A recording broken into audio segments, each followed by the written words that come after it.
If you like the video, make sure to like, subscribe, and comment for more videos like this. Forest people, those who hike, camp, and explore deep forests and trails, share your strange paranormal and scary creature sightings that you've experienced deep in the woods and haunted forests.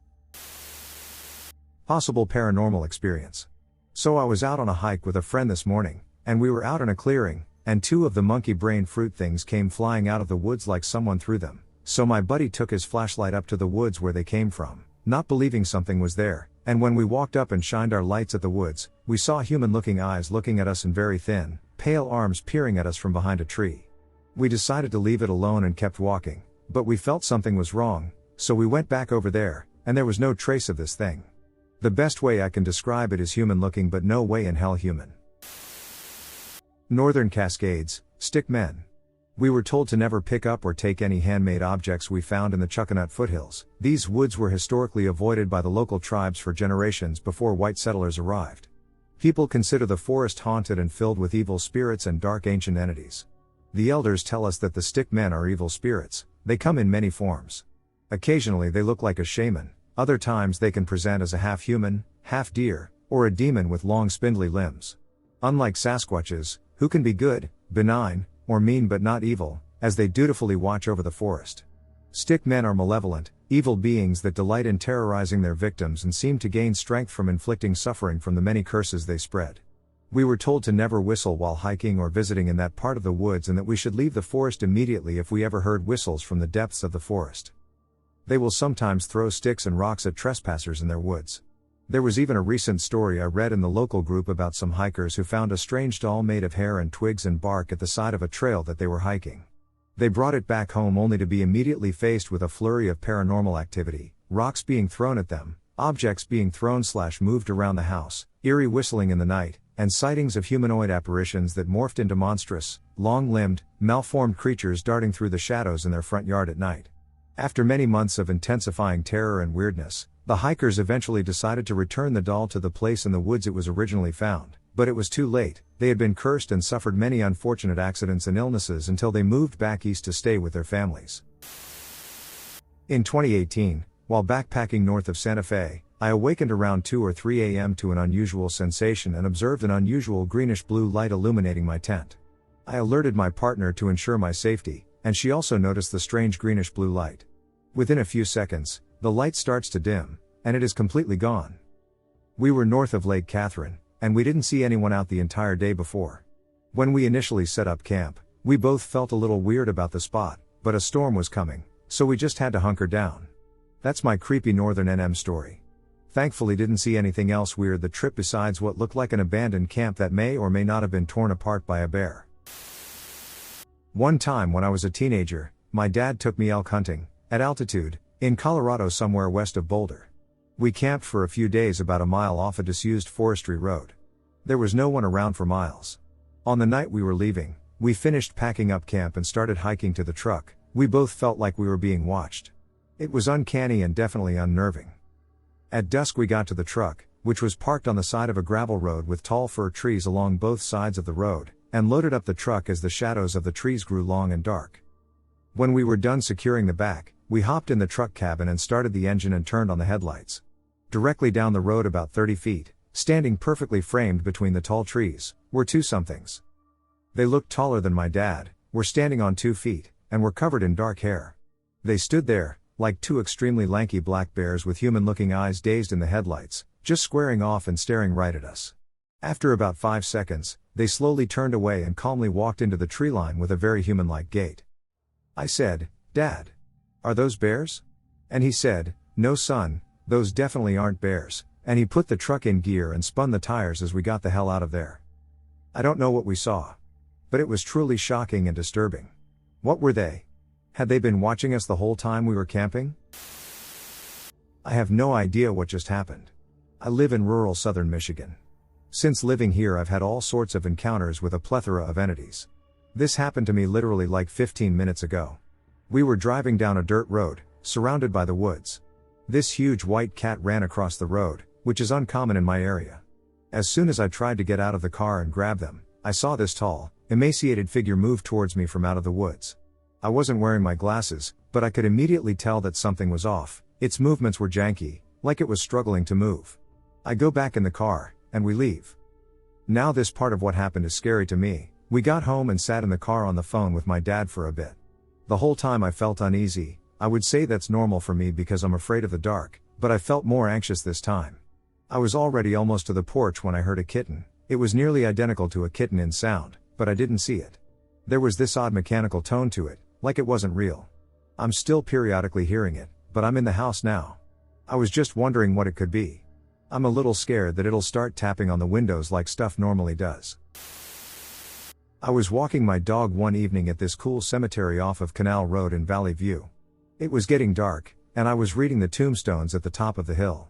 There's fairly deep woods right behind these old tombstones, all from the 18th century, that's completely black at night. You can't see 1 foot into the woods, it's a black abyss. Out of nowhere I heard a very guttural, angry man's voice from the woods say, "Get out." Even my dog perked up, and we were both staring into the black of the woods to see where it was coming from. It was very strange. Right after, the wind began to really pick up and the temperature just dropped. The wind made this incredibly creepy, surreal sound as it blew through the trees in the pitch black woods. It felt like something woke up and was telling me it's time to leave. When I walked down the long, dark path back to my car, parked at the bottom of the hill, I was scared, legitimately scared. It felt like something was watching me the entire time I walked down the hill. I locked the doors and bolted out of there. I kept looking back in my mirrors, expecting to see something. Canal Road at night in fall is very dark and spooky as hell. Even when I got home that night, I was very uncomfortable, thinking I maybe angered the deceased. I think I encountered a mimic.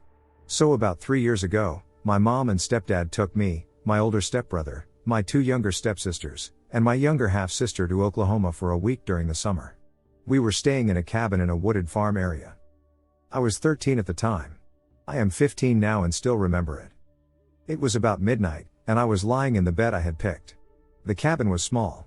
The downstairs had a kitchenette, a bathroom, a dining table, and a pull-out couch my mom and my stepdad slept on. The upstairs had many beds and a futon. My stepbrother slept on a bed on one side of the upstairs room, while I and the other 3 girls slept on the other side of the upstairs area. I had picked the bed that was pressed against the wall. I still remember that fact clearly. Everyone else upstairs was asleep, my stepdad was asleep, and my mom was watching TV downstairs, as she has insomnia like I do. The TV was turned down, and you couldn't hear it from upstairs. I was lying there, trying to go to sleep, when suddenly I heard my stepbrother yell my name as if he was angry. I thought he did for a second, but I realized he was dead asleep. I was terrified, and I went downstairs to tell my mom. She comforted me, let me stay up a bit, then gave me some melatonin to help me calm down and sleep. I didn't know what mimics were at the time, but after watching some videos about them a few weeks ago, I think it was a mimic. Sometimes I think about it and still get chills. A voice in the night. I've been wanting to share this story with others for a long time. So here we go. A friend of mine has some private land out of the way in northern Georgia, basically lower Appalachia. He's done some work to the land out there, and we would often be out all day just doing some shooting or hunting. In 2022 we planned to have a large group of our friends camp out at the land. We would shoot during the day, hang out and camp that night, and 2 of us would go deer hunting in the morning. We all stayed up late, a few retired to their hammocks, or one guy who brought a tent, and the rest of us made a late night run to Waffle House.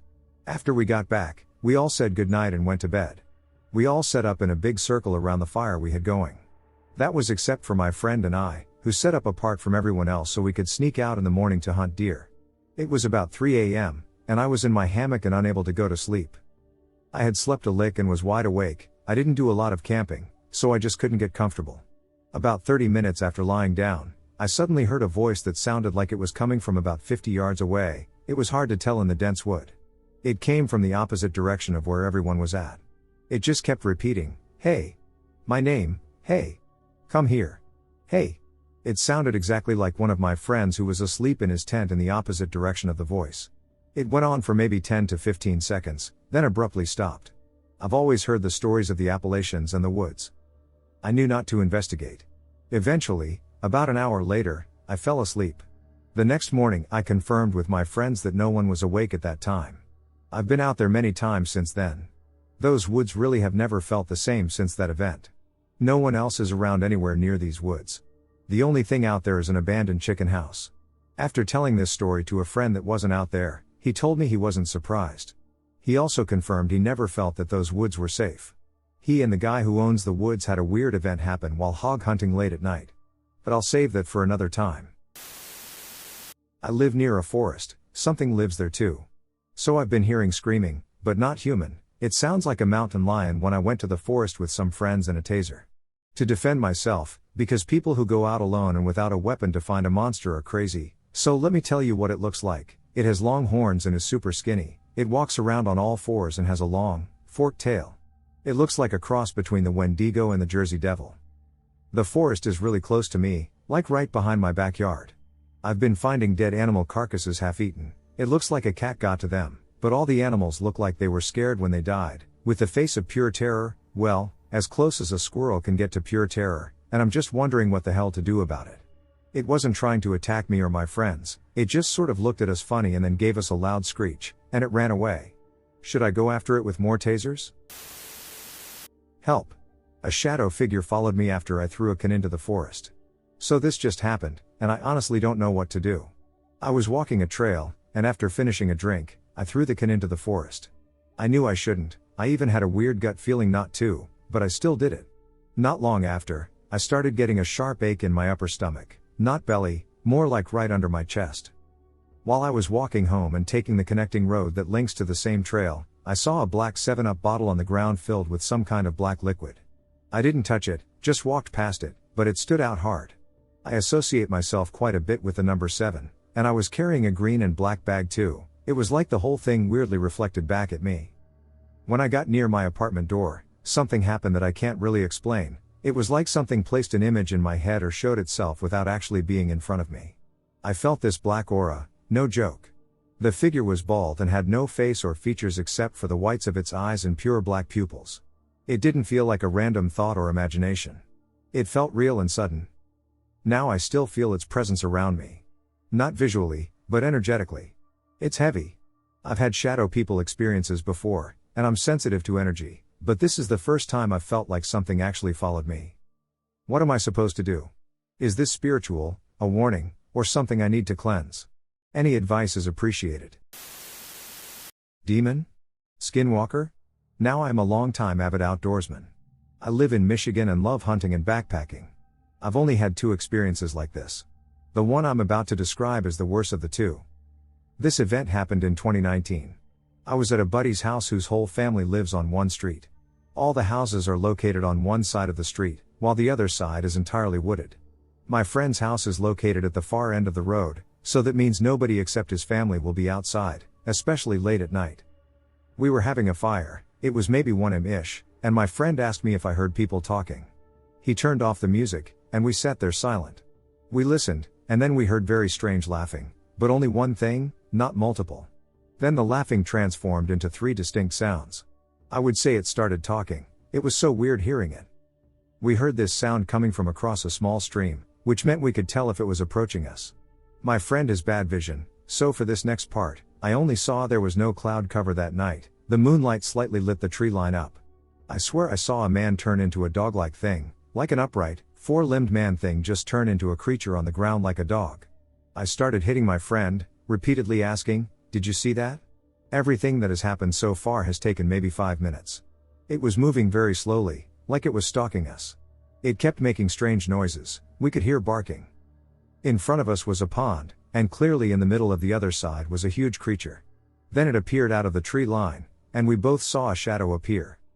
Now this part of the story I will always shake when I tell. I've been in the woods all my life, I have never heard anything like it. You can make weird eclectic noises on DJ equipment or whatever, but nothing can compare to what we heard. We saw this thing appear, and it let out the highest pitched, scream for about 3 seconds, as loud as a tornado siren. My ears started ringing, and it started laughing again. As we were grabbing the speaker, I noticed it starting to run at us. Now there is a football field distance between us and whatever this thing was, and it crossed the pond in what felt like a matter of a blink of an eye. We both panicked and rushed inside, making sure to lock the doors. Now there wasn't a curtain on the window looking out onto the pond. So I sat there staring at that ducking window for what felt like a year. In reality, it was about 5 hours until sunlight, and then I left. I've told older men like my grandfathers this that go all over the world for elk hunting, etc., and they laugh at me. I will forever be in disbelief about this event. I will never forget it, and every time I think about it, I can't get those things screaming out of my ear/head. Thank you for hearing my story. I think a lot about it, like, was this thing staring at me through the window, and I couldn't see it? What if one of us tripped getting inside? So many unanswered questions I have that I will never know the truth.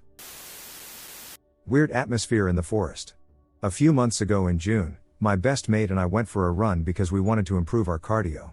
We live in a town on the Downslink in West Sussex, southeast England. We started the run, and everything was fine, and it was about 2 hours before it got dark. We were running for about an hour before we went through a small village, Slinfold, and into a forest on the other side of it.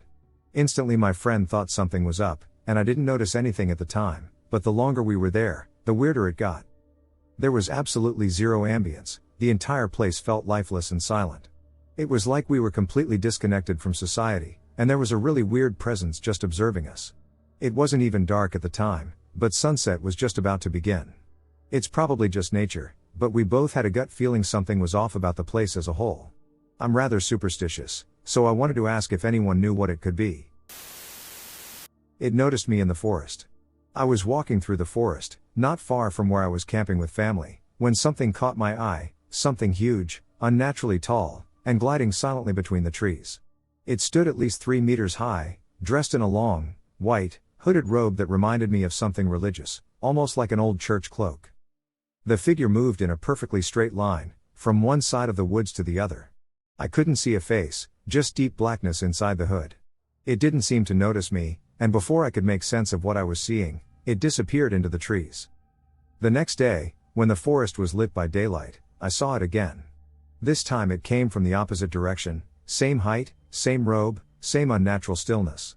But just as it was about to disappear behind the trees, it stopped. Then, slowly, it turned toward me.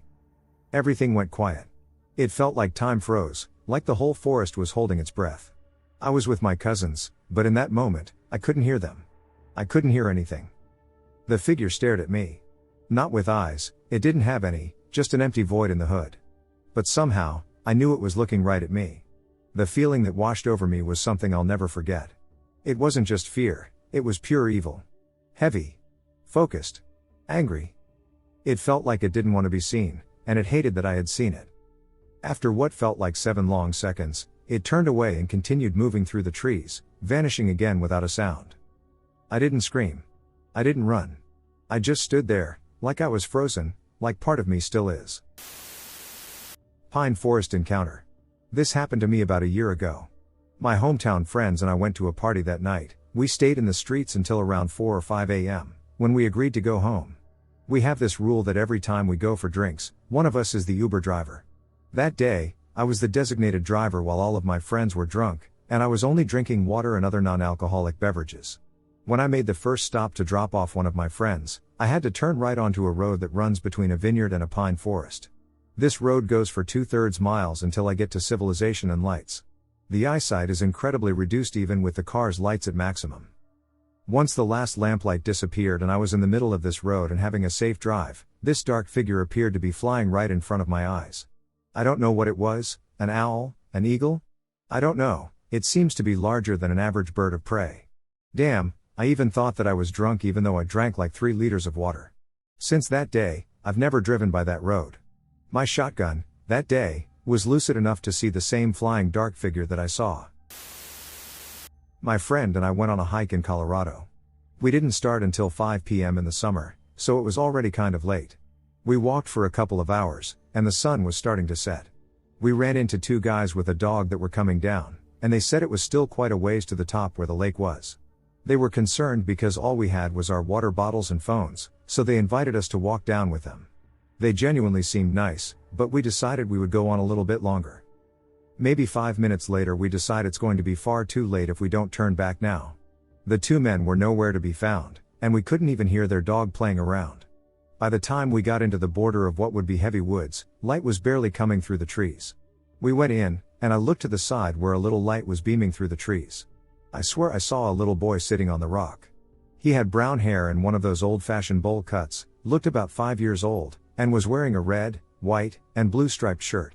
I took a double take, and he was gone. We kept walking on, and I looked forward at another light beaming, and I promise you I saw something float across the path back and forth twice that looked like the girl from The Ring. I didn't say anything because I thought my nerves were just getting to me. 5 minutes later my friend turns towards me, her face flushed pale. She couldn't make out words except, "I saw something, but I don't know how to explain it." I described what I had seen earlier, and she asked how I knew. We started booking it. At this point, the sun was gone, and there was little moonlight. It was like a horror movie. We were tripping over rocks and roots and rolling our ankles. Running past the place I saw the floating thing. I saw a ripped up red sleeping bag that looked like it had been there for years. I know for a fact it wasn't there going up, but we just kept running. We finally got to our car, and of course the engine wouldn't turn. When it finally did, we got the F out of there. Scariest night hike I've been on.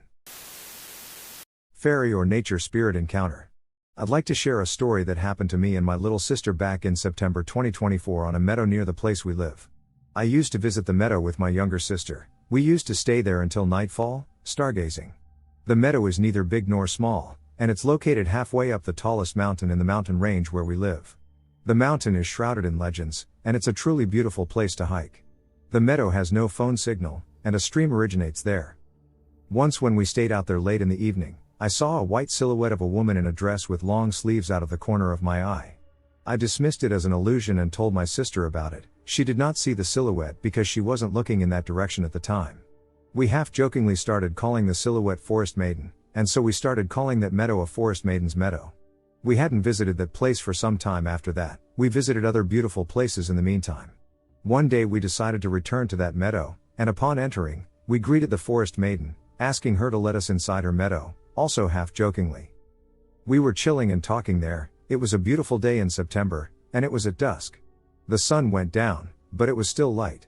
Suddenly, my sight went hazy as I was looking up at the sky. I felt like a thick mist surrounded us, but it felt like it was only on that spot where we were lying. I asked my sister if she felt that too, and she said yes with an excited look on her face. The mist then moved a bit farther to the other end of the meadow, and then it disappeared. We both thought, maybe it was the Forest Maiden, and we asked her if she was there and asked her to show herself to us. A few moments later we saw a flashing bright golden light fly very fast through the edge of the meadow where we saw the mist go before. It was in mid-air. It flew just before the trees that make up the border of the meadow. It was so bright, and my first reaction was goosebumps. My sister and I looked at each other in disbelief, thinking, "Did you see that too?" We both saw that very thing. A few other mystical occurrences followed soon afterwards, like glittering white lights in the grass just under the spot where the bright light had flown. Also, after we left the meadow, we saw a few white orbs passing by us, and we saw a dim circular white light coming out from a spot in the forest, from the ground. We couldn't identify the exact spot because it was pretty dark, and we didn't want to get lost there. But it felt so mystical. So from that day I believed it was truly some forest maiden, be it an elemental energy, or a nature spirit, or a fairy. It must have been a powerful energy to manifest itself so brightly. I used to be a bit skeptical about these things, but this made me believe. Just by how strong of an impact the event had on me. A friend and I hiked up into the mountains to this little abandoned town. There were just a handful of run-down houses still there and a few rotted-out old trucks. When we got there, we sat on a log in front of one of the graffitied old houses to eat lunch. He finished eating before I did and left to go explore some of the other buildings as I finished. The trees were thick, so I lost sight of him pretty quickly. I wasn't too worried. The place was creepy, but they're just old buildings. About 30 seconds after he disappeared, it felt as if there were tons of people near me and not happy. We were the only ones up there. I tried to shake it off, but the feeling just got heavier and heavier. I shoved the rest of my lunch in my bag and started in the direction he had gone. I called out his name 3 or 4 times. No answer. I started walking a little faster. I called his name a few more times. He finally answered. I asked him if he had heard me. He said no. Funny thing is, he had been within hearing distance the whole time. Like, he was literally just behind a couple trees looking at the remains of a small building that had been there before. The feeling didn't really go away, but it did feel like whatever it was backed off a little. However, it also felt as if it followed us out of the town when we left. He thought it was maybe just a homeless person watching us or a bear, but I doubt it. I've done a lot of camping in remote areas. I only have 2 experiences I can't really explain. The first one is the strangest. I was in a group where we had 4 tents, each tent had 2 people except mine. This location is in a pretty remote area in Colorado. When we woke up, all of our tent stakes had been removed and were gone. All of our tents had been moved about a foot from where they were. None of us had woken up at any point. Aside from that, while camping in Wyoming one night, my friend and I saw a green light in the sky moving in a completely unnatural manner at around 1 a.m. It was darting in random directions rapidly and then going stationary. Then it shot like a shooting star and was gone. I have no idea what it was, perhaps it was a natural phenomenon. I don't know. I live in Kendall County. About 10 years ago I was walking in a part of Silver Springs that is not part of the main preserve, it's north of the river and primarily used for hunting during that season. I was walking with my dog there during late spring when things suddenly felt very off. I don't know how else to describe it. It was like a small shift in atmospheric pressure, and the woods became very quiet. I stopped to kind of just take it all in and noticed my dog staring intently at something in front of us, off the trail, in the woods. I followed his gaze and saw something I still can't quite comprehend. It was huge, for one. Furry. Dark brown color.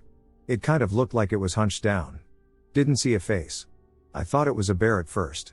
It was moving, but not very much. It looked more like it was searching for something on the ground near it. My mind couldn't figure out what the hell it was, and I decided to just turn around and walk back the way I came. When I got home I did a search and found that there have never been bears sighted here. But there have been Sasquatch sightings.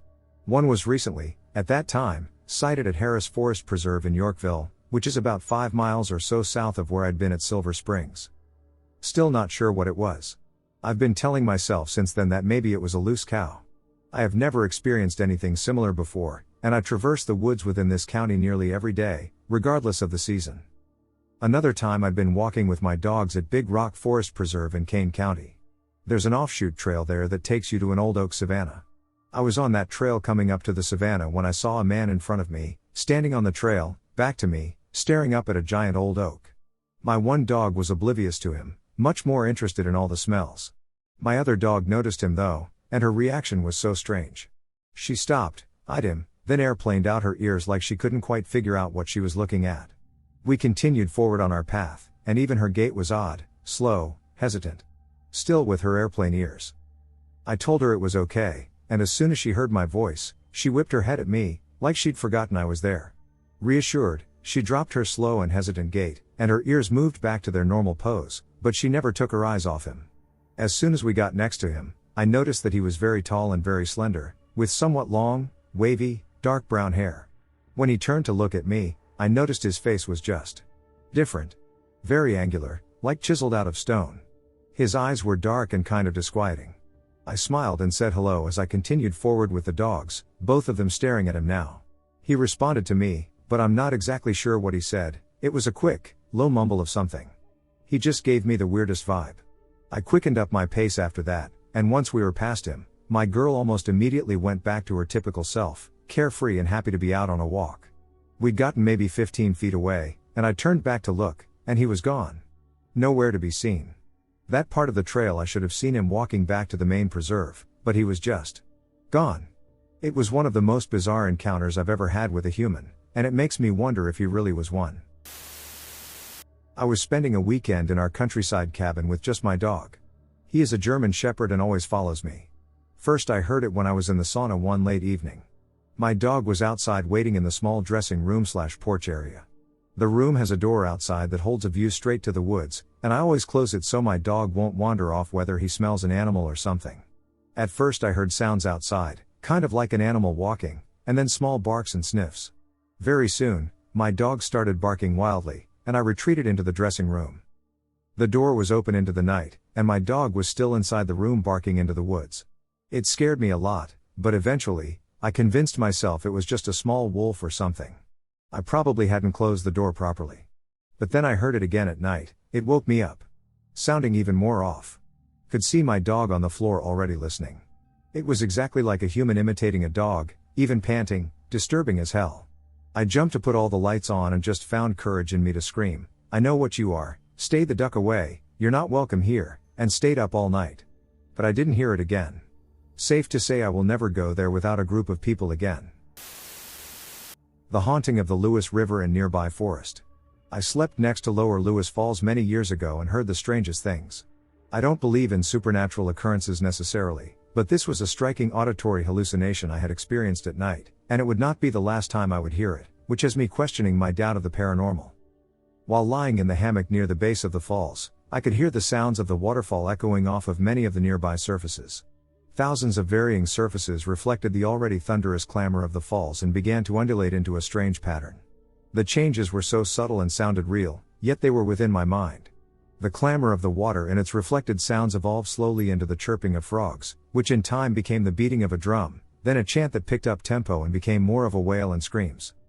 The experience was startling, but I was having a hard time believing what I had experienced. It seemed as though I had simply hallucinated the experience, so I chalked it up to a trick of the mind and slept it off.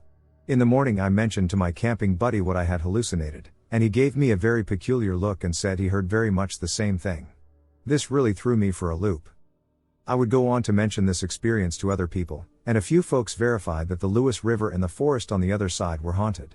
I went back and camped again with the same guy and an additional friend a year or so later farther downstream, and I heard the same thing again, but I don't think either of them heard it.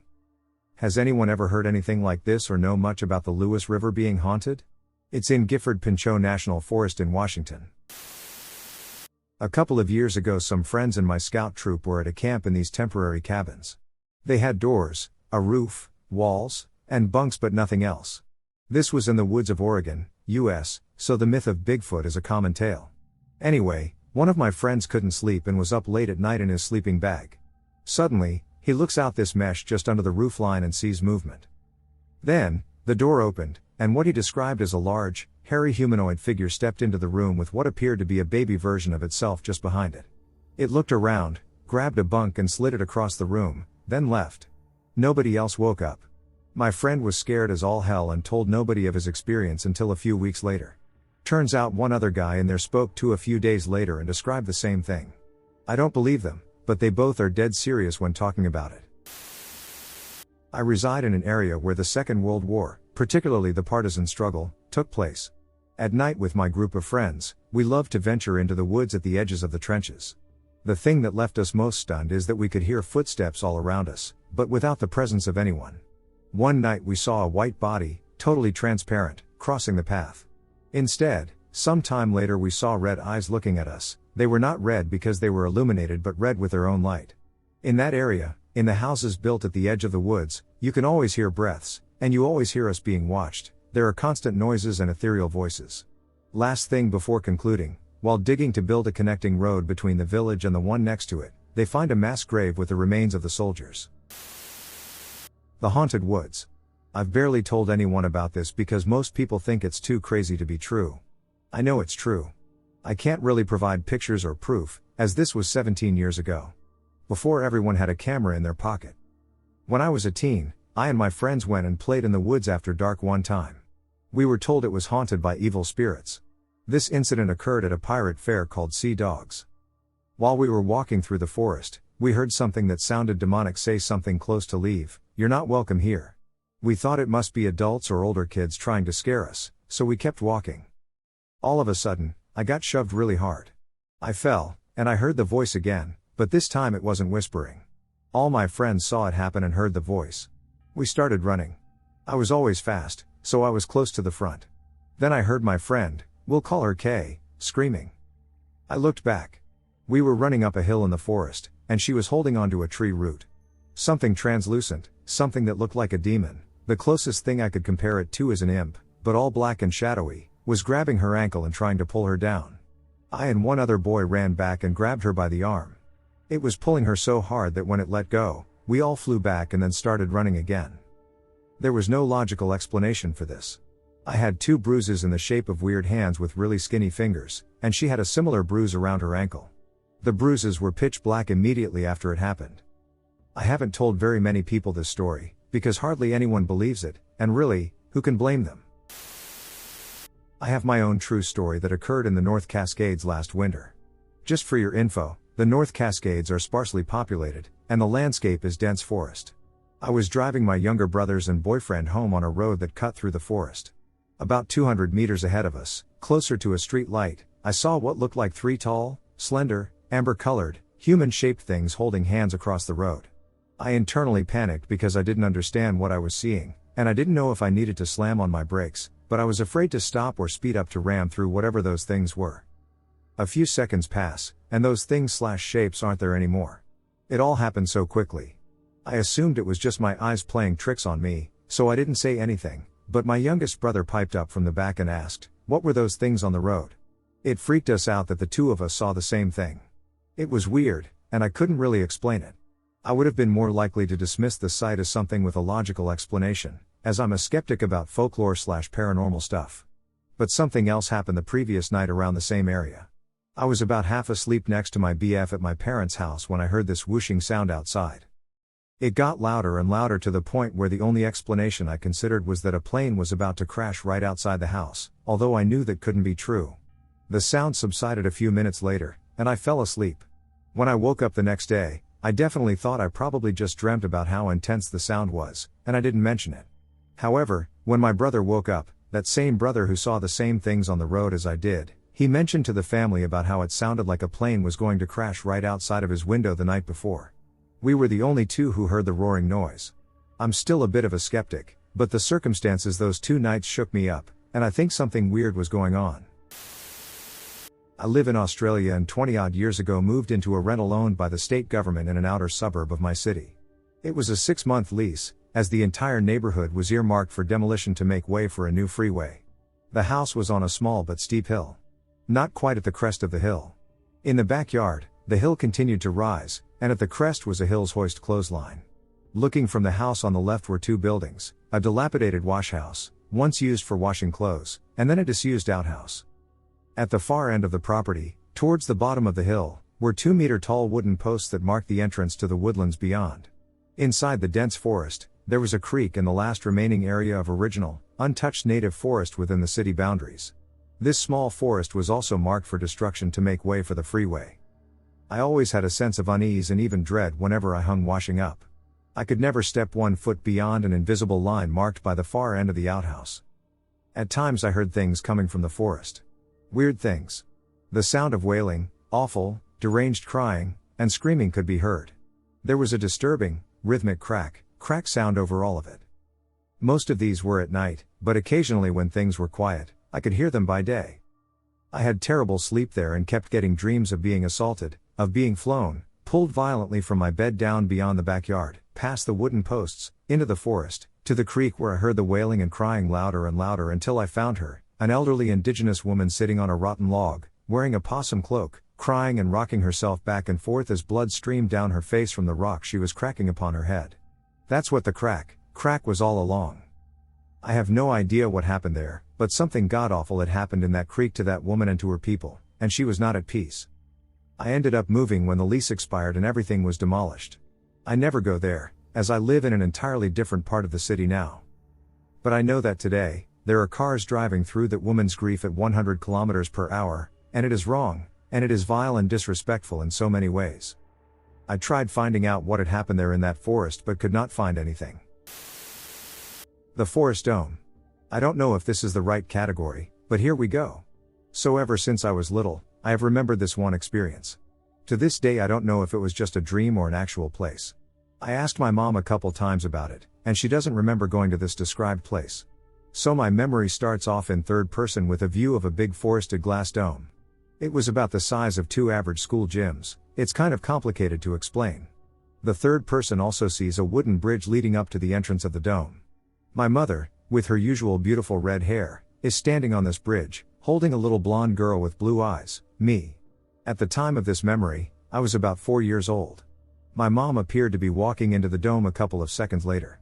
At that moment, I found myself holding my mom's hand as we made our way towards the stunning, vibrant green dome. I could smell the forest inside and see the colors. It was beautiful. The emotion I remember being in was pure peace. Before I started meditating a few days ago, I had only experienced this feeling a couple of times in my life. Meditating allows me to travel deeper into myself, my feelings, and my subconscious. However, I recall that during my first meditation session, I experienced the same feeling I had in that memory. Peace. Nothing. After experiencing that feeling, I was reminded of that memory. I now meditate all the time so I can go back to that place. I don't know if it's a silly story or dream, but it's odd that I remember it. I feel connected to this dome and energy for some reason. Maybe it calls out to me sometimes. I don't know. My great-grandpa's forest. I would like to say firstly that I was born very early on, and my great-grandparents were in their 80s. My great-great-grandpa was alive for a bit after I was born until he died at 109 years and a few months, but either way, here's the story. At some point in 1999, my great-grandpa owned a horse farm. There's nothing but raccoons, dead squirrels, bones, and some lovely Chevys he kept under a tarp. I was 14 and was known to hallucinate, but either way, the trip to the forest with my cousins was weird. Firstly, my grandparents had a giant oak tree that used to have a tree stand for hunting, positioned about 8 feet up. I shot my first buck there, and when I looked at the tree, I noticed that the stand was in a different position, one that didn't make sense to me, and that was the first sign that my mind recognized something was off. After an hour of joking around in the woods, discussing what was next for rock music, and making general predictions about rock, I heard a door open and then slam shut. The only house nearby where we could hear such a distinct noise was an old, abandoned cabin. My great-great-grandpa reportedly used it for wood cutting and butchering. I was told by my uncle that if I ever heard a noise out there, like a door shut or broken glass, if you aren't gone in a minute, your heart will be handed to you. However, as a foolish and arrogant 14-year-old, I turned directly toward the cabin, searching for any signs of unusual activity inside the house. My heart raced. My cousins ditched me, so whatever I say, according to my parents, actually never happened and was just my kid brain making stories. Inside, I heard a female crying. She was not a child, but she was also not an elderly woman. She stabbed herself. I could see her. I heard her constantly murmuring about someone. I thought about ditching, but the scene was something deranged and grave. I ran into the little shack to see nobody. Everything looked, to say clean is an over-the-top lie, as clean as an abandoned house no one knew existed should be. I thought the experience was another hallucination until I remembered my cousins heard it too. Strange noise while camping in southern Vermont. So, I'm not sure if this is the right place to share this. But I haven't been able to stop thinking about my experience camping in Jamaica State Park in VT in August. My boyfriend and my 2 other friends went up for a long weekend to do a camping Vermont road trip.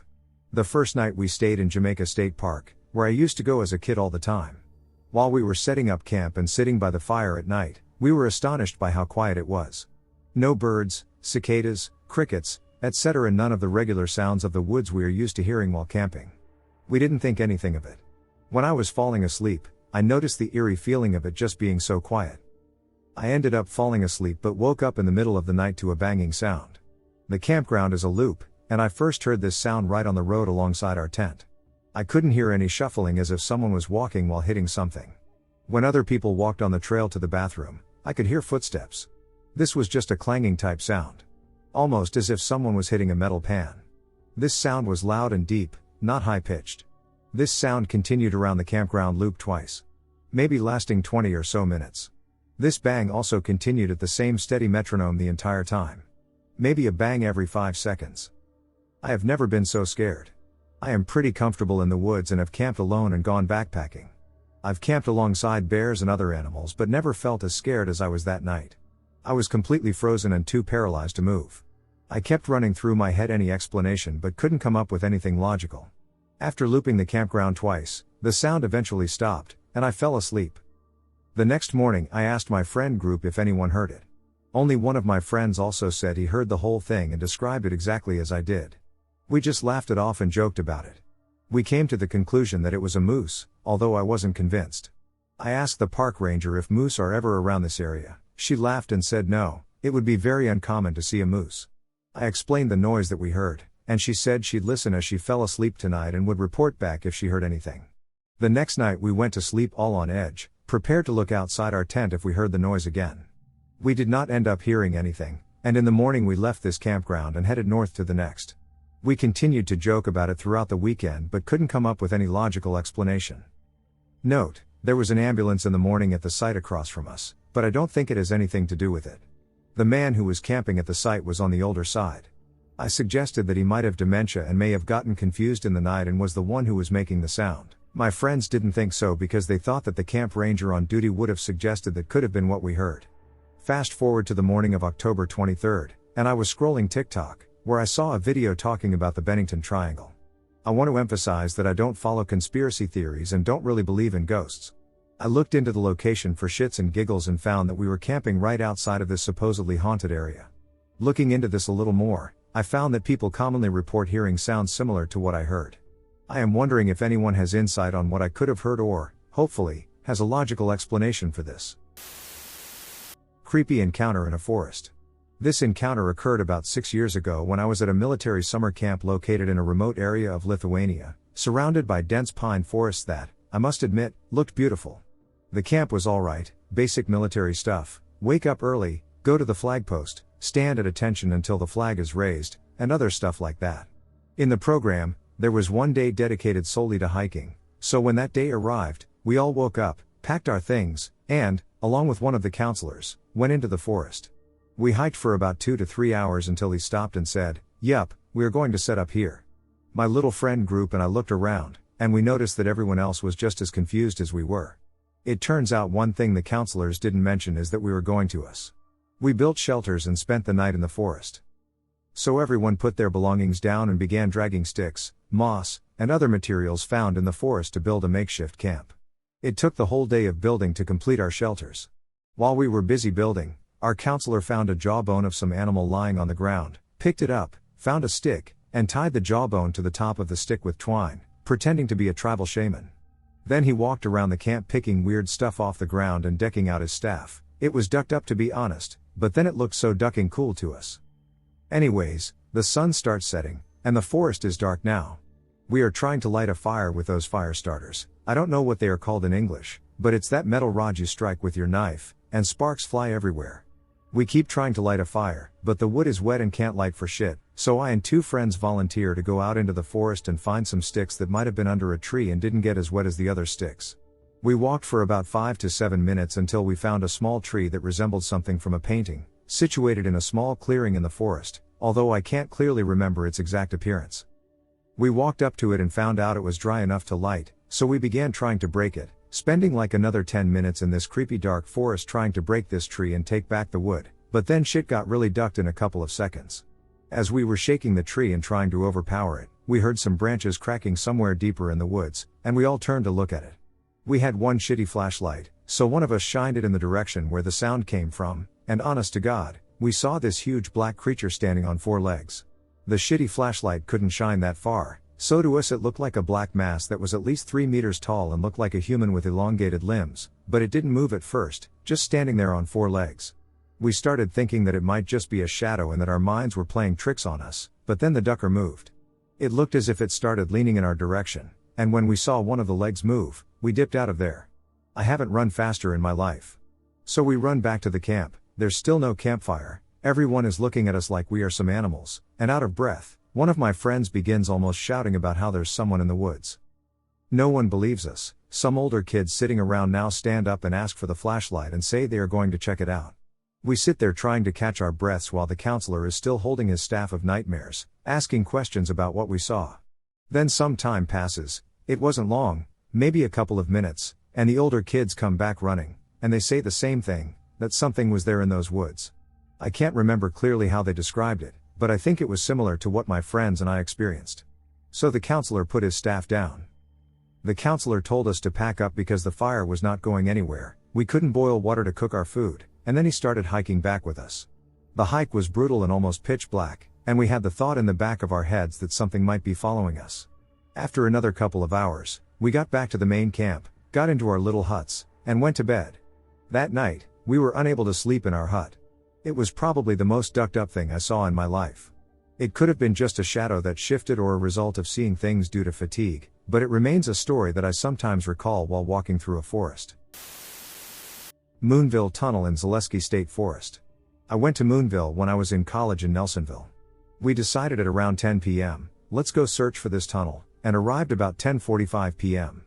Unaware of the parking lot and bridge that provided direct access to the tunnel, we parked a few miles down the road on an old railroad track/path. Our friend promised he knew the way from there. We follow the walking path that just stops at a very steep embankment, almost 90 degrees. We all climb down and then come to Raccoon Creek and cross a shallow part. We wander around for a bit, roughly until midnight, trying to find the tunnel and anything particularly paranormal or out of the ordinary when all of a sudden we're in a canyon type deal, and everything in the middle of it is dead. Trees, birds, and insects were all dead. Animal corpses covered the canyon floor. One end was a cliff about 35 feet down, so I'm not sure what was there. When we found our way out of the canyon, it was like we just exited a different world. Everything was living again, you could hear the birds. We thought we had only spent 30 minutes in the canyon, so we checked our phones, which were almost dead and serving as our flashlights. To our surprise, it was 3 a.m. Knowing that this was the witching hour, we all started to freak out a bit, knowing there were cults and sacrificial rituals being performed out in those woods. Uncertain of our location, we tried to use the maps on our phones, which had no service, so they were not very helpful, but they began to die one by one until we were left with the last bit of battery on the final phone. Eventually, we found the one-lane gravel road, located our vehicles, and quickly left the area. Since then, I have only been back once, and it was in the daytime after finding out about the bridge to it. It was undoubtedly one of the most eerie experiences I've ever had, and I haven't returned to that location since the first night, nor do I have any plans to do so. I saw one while hiking on a mountain next to my house. I could describe it as a little old man, almost like Dobby, lol. He was looking at me from behind some rocks, like he wanted me to see him. At first I was like, it could be some plants or whatever, then I got close, where I saw him, and it was an empty space, like behind it was a rock, and that's it. I went to my initial spot, and then I saw it again looking at me. I saw his figure made of fog or almost invisible, like it didn't want me to touch him but just see him. I found it a bit funny, but I greet him, and then I ask him not to follow me. I got a tiny bit scared. I felt grateful they allowed me to see them, and I got this feeling they were always there protecting me while I hiked there. Generational forest kids?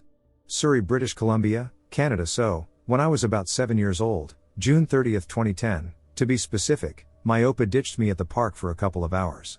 When I say ditched, I mean had a nap in his car in the parking lot and made it very clear that I was not to wake him. So I was unsupervised, as was common for my weird experiences. After a few hours of playing, I needed to sit down, both to catch my breath and to cool off. I ended up sitting under a tree, which was near the tree line. I don't think it really was a forest in the traditional sense, but to a child, it may as well have been. A few minutes, maybe 10 to 20? Of sitting there later, I started seeing something flickering through the trees. I stood up and got a bit closer, because I had just stopped wearing glasses and couldn't see as well as I can now. When I got closer, I realized that the flickering I saw was actually a kid, about my age, tinted a little bit green, which I assumed was from the light passing through the leaves, since it was so faint. Not long after I noticed the kid noticed me too. He, or it, smiled widely, but something just felt off. It felt less like how I'd smile at a friend and more like how I'd smile at an ice cream bar, if that makes sense. The kid waved to me and started beckoning to me. The vibes were very off, so I hesitated. Then I started noticing more kids in the trees, around my age or older. Now sufficiently freaked out, I ran back to the playground and waited to go home. I had a lot of nightmares as a kid, so I convinced myself I had just fallen asleep, and I never mentioned it to anyone. Cut to last year. I was on the phone with my dad, and we started talking about weird stuff we experienced as kids. My Opa was his stepdad, so we had fairly similar childhoods. Always a one-upper, I told the story above, without mentioning that the kids looked green, because I still thought it meant nothing. Until he asked me if they were green. As his very first question in response to my story. Turns out, as teenagers, he and a friend had also seen the same kids at that park, and, to summarize what I was told, the kids had ended up following them home. My stepmom thinks they were probably harmless, and I should have played with them. I very sincerely disagree, but I still don't really know what they were. All I know for sure is that they weren't a dream. So, any theories? ETA, I asked my mother, and she told me this happened at Boulevard Park. My town's forest. When I was a kid, I used to go up into a local forest with my friends, who've long since split up. One day during our little hikes we went farther than we had before, finding all sorts of strange things as listed: scratch marks on trees, completely chopped down trees on the forest path, and old bits of wood nailed to them, like little kids were trying to build tree houses. Anyways, eventually we came to a weird burnt down shack. Had some strange wire cages around it with sheep fluff. We were near a field, but this shack was in the middle of the forest. A large ditch nearby had old 90s bottles and tables and baby carriers in it, which freaked me out more. One of the others was saying we were being watched by a hooded figure. Now my old friends were the horrible joking type, so we all ignored him and kept ducking around in the forest. Until we heard walking, one of my friends panicked and started running. I didn't look back, I just started to run also. We ran all the way out of the forest at breakneck speed, and one thing I can assure people who are listening to this is that somebody or something chased us out. I won't forget that experience. Weirdest one I have. I was leaving my hunt on the last night in northern New Mexico out near the gas fields, east of Farmington, west of the res.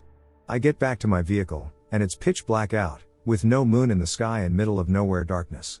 I'm loading my gear up in the van, and when I'm finished, I look out south towards the hills I just left, and lo and behold, the whole sky in that area is lit up. The same type of lit up as when you're standing on the rural side of a mountain range and there's a city on the opposite side. The sky lit up like a city emerged, and a large area of the sky nonetheless. It stayed for a few minutes, and then the lights disappeared. Now there's nothing on the maps at all in that direction, just BLM land for 100 miles, and the amount of light was beyond anything a large hunting party could produce. To this day I still have no idea what it was, but it was interesting. We were camping in the Chama area in 2020, which was situated above the river. Everything was very quiet, as it was the year for that, none of the tourists or usual seasonal folk. We were walking the dog in the bright daylight, and there was an unexpected feeling of presence?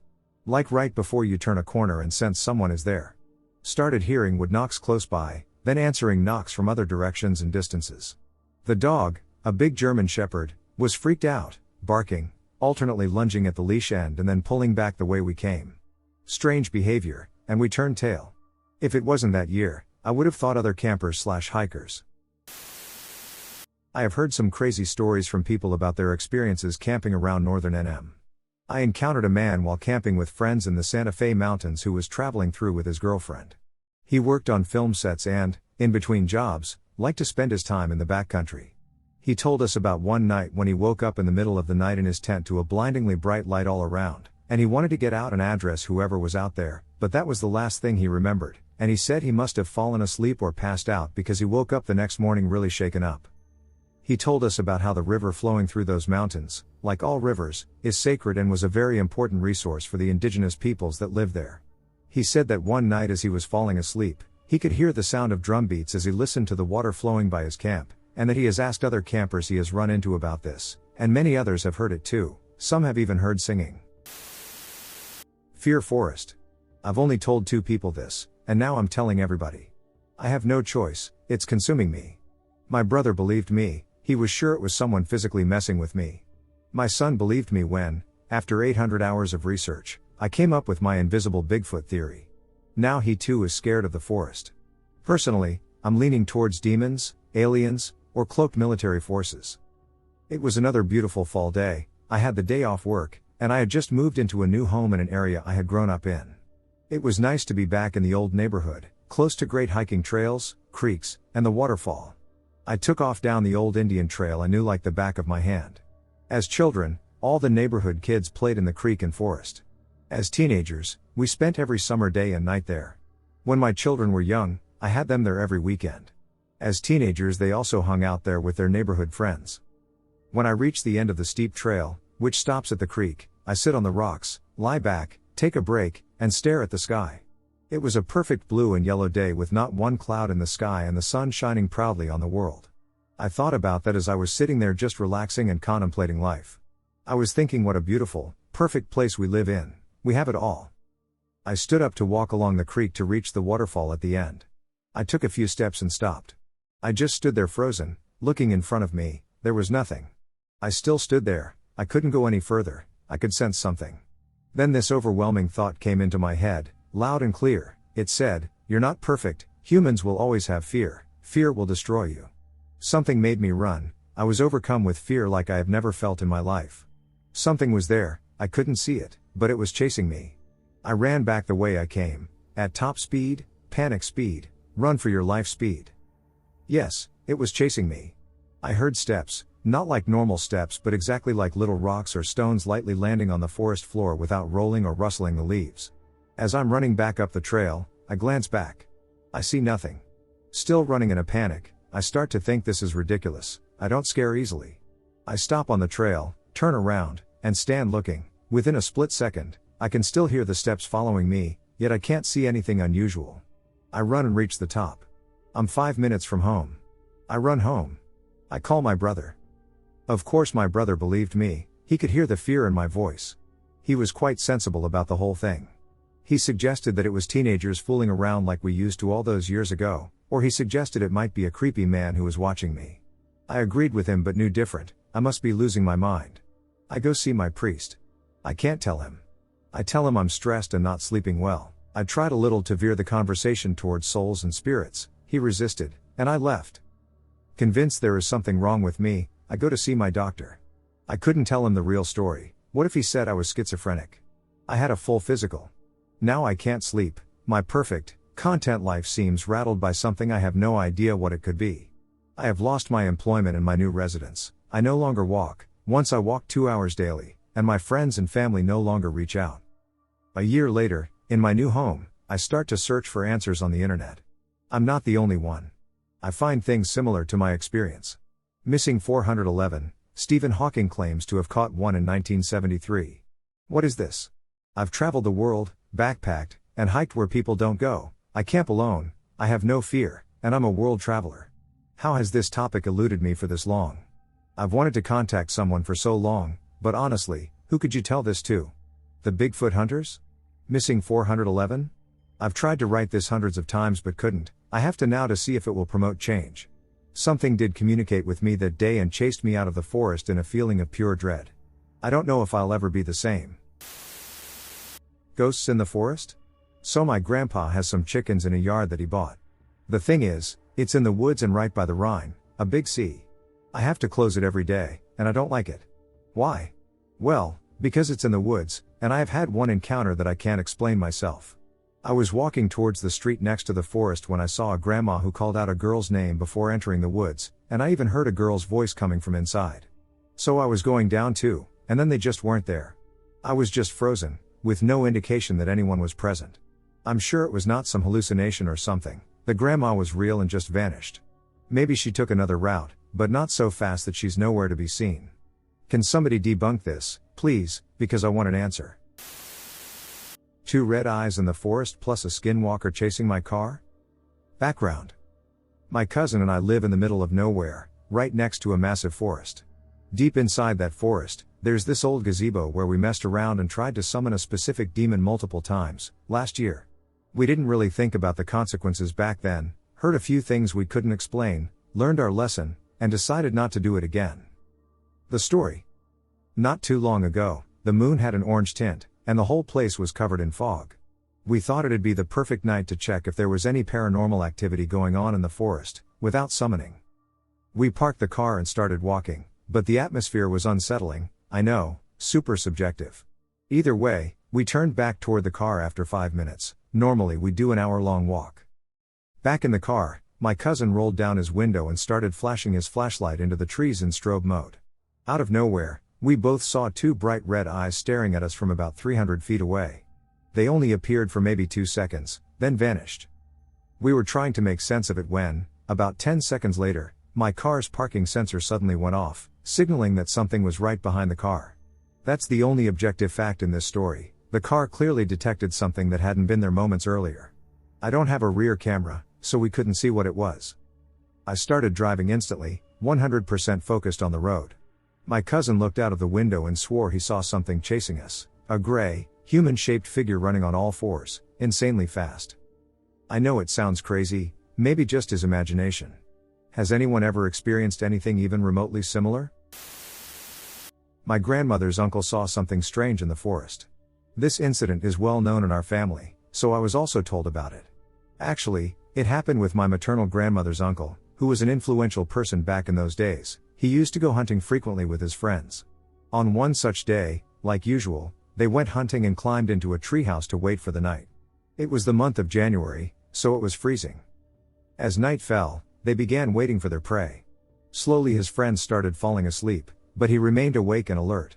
That night happened to be a full moon night, specifically Magi Purnima, which is considered very special in the Assamese lunar calendar. Suddenly in the middle of the night he heard the sound of a kul, a traditional Assamese musical instrument. He began looking around curiously. Then his eyes caught sight of something near a tree ahead. He saw two childlike entities, one boy and one girl. The boy was dressed in a white dhoti, kurta, and gamasa, and the girl was wearing a white chador makila, a traditional dress. They looked extremely majestic, utterly mesmerizing. The male entity was playing the cool, and the female entity was dancing. Even without the moonlight, they were glowing with a radiant white light, and in the moonlight, they appeared even brighter. The uncle quietly kept watching them, completely captivated, but suddenly one of his friends coughed loudly in his sleep, and in the blink of an eye, both those entities disappeared. He immediately woke up the others and told them what he had seen. One of the friends said, "Do you know what night it is today? It's a very auspicious full moon. You were lucky to witness something special. You should have asked for something with a pure heart, they would surely have granted it to you." Later, they all suddenly started to feel as if a herd of elephants had surrounded them from all sides, although there were no elephants in sight. Then they remembered they had cooked and eaten their food and carelessly thrown the leaf plates all around the area. On top of that, the uncle had witnessed the two divine entities. Realizing their mistake, they quickly gathered all the used leaves and burned them, cleaning up the place. After that, the sounds of elephants stopped. However, that night they didn't catch even a single prey and decided to return home.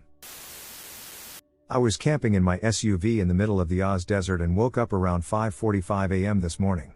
I could hear an owl hooting a little ways away, which was still dark outside, and normal sounds for the desert.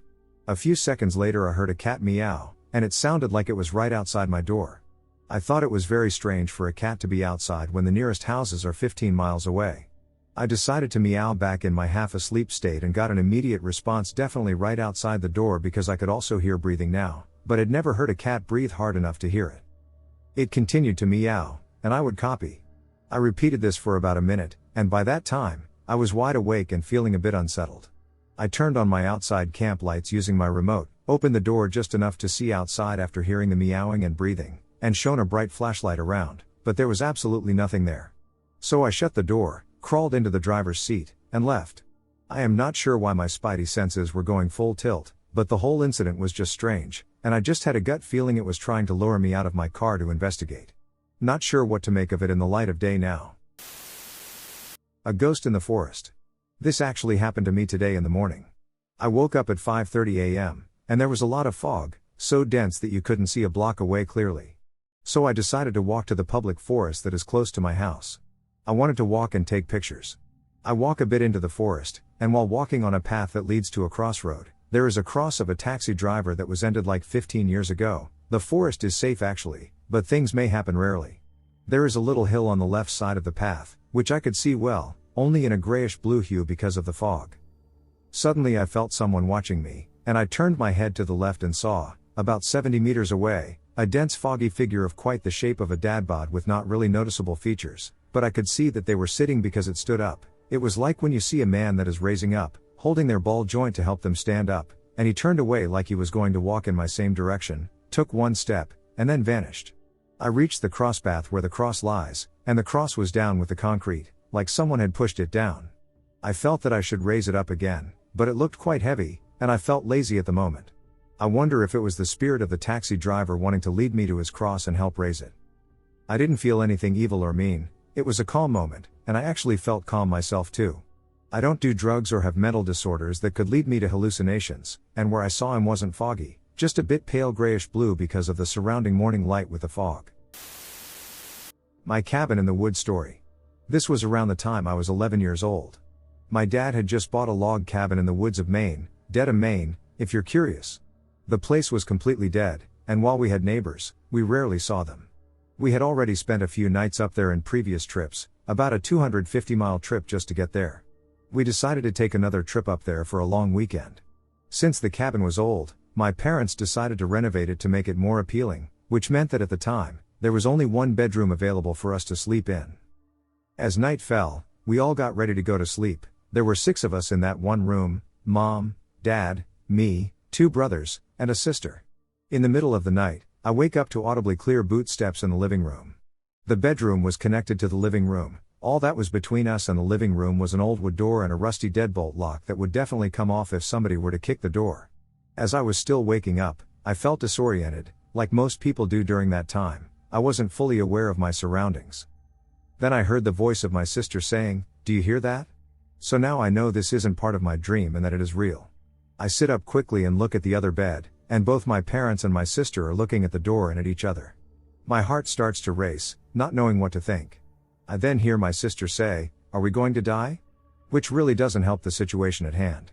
As my other brother starts waking up, the boots stop for a moment, then continue. Mind you, there was no fading of the steps, which means that the sound came from a general area. We continue to just look at each other in fear and worry, none of us knowing how or why somebody got into our cabin. As my last brother begins to wake up, the boot steps stop.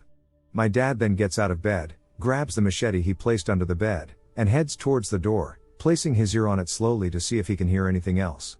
In one quick motion he unlocks and opens the door while wielding his weapon, prepared for anybody. He walks out into the living room and then the other rooms to check if everything was clear, and it was. As a matter of fact, all the doors and windows were locked, and there was no possible entry into the cabin, seeing as nothing was tampered with. It was hard to get back to sleep that night. As I woke up that morning, I remembered what happened the previous night. Remembering those clear boot steps, I even confirmed with my family that it wasn't a dream and that we all experienced the same thing. As there was no possible way a person could have entered the house, I came to the conclusion that this was paranormal. I had my deal of paranormal experiences growing up. Let me know if you want to hear more. I and my family have tried to debunk this but can't come up with a solid solution, so if you think you have a reasonable cause for this incident, please let me know. Indeed, I firmly believe that the footsteps originated from within the house. This was definitely one of my scariest experiences in my life. Something that happened to me when I was 10 and got lost in the forest while camping in western Alberta. I was gone from camp for over 10 hours. Eventually I came to a small clearing where an old man was standing. I was scared to approach at first, so I ducked down, hiding and watching him until my fear of not getting back was greater than my fear of asking him for help. I yelled out to him from my position, and he turned to look at me. I told him I was lost and didn't know how to get out of the forest. He had a very neutral look on his face the whole time, and all he did was extend his arm and point in the direction of where the main camp was. I made sure I knew where he was pointing and thanked him. He didn't say a word. I walked in that direction for a good while, and eventually it led back to camp. As I came out of the tree line, I was rushed by family and other campers. My mom was crying and angry, and she just embraced me, saying that they had called emergency services and a search party was being organized, as I was gone for over 10 hours. I explained to her what happened. It was summer, so the days were long, and it was approximately 10 p.m., and the sunlight was starting to fade when I exited the forest. Since that day I have found it impossible to get lost no matter where I've tried. I've tested myself so many times over the years, even in the dark, on foot, or in a vehicle, but I've always had this strong sense of direction ever since.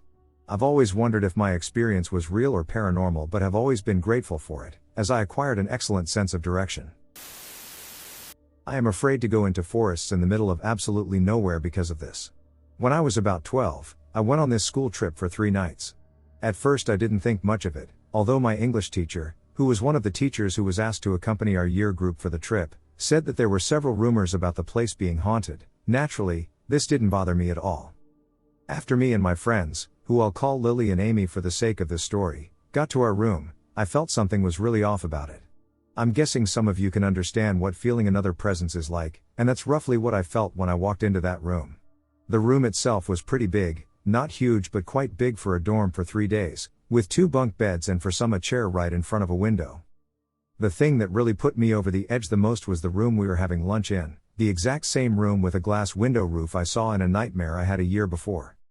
Nothing really happened after that. We did some activities, had dinner, and then had some free time before bed. I and Lily were doing God knows what, while Amy sat on the chair looking out the window with the curtain over her back when suddenly she pulled the curtain slowly over the window and went to her bunk bed without saying anything. I and my friend paused and asked her what's wrong. She didn't say anything, which is concerning because Amy is a really straightforward person, and if she has something to say, she'll say it to your face.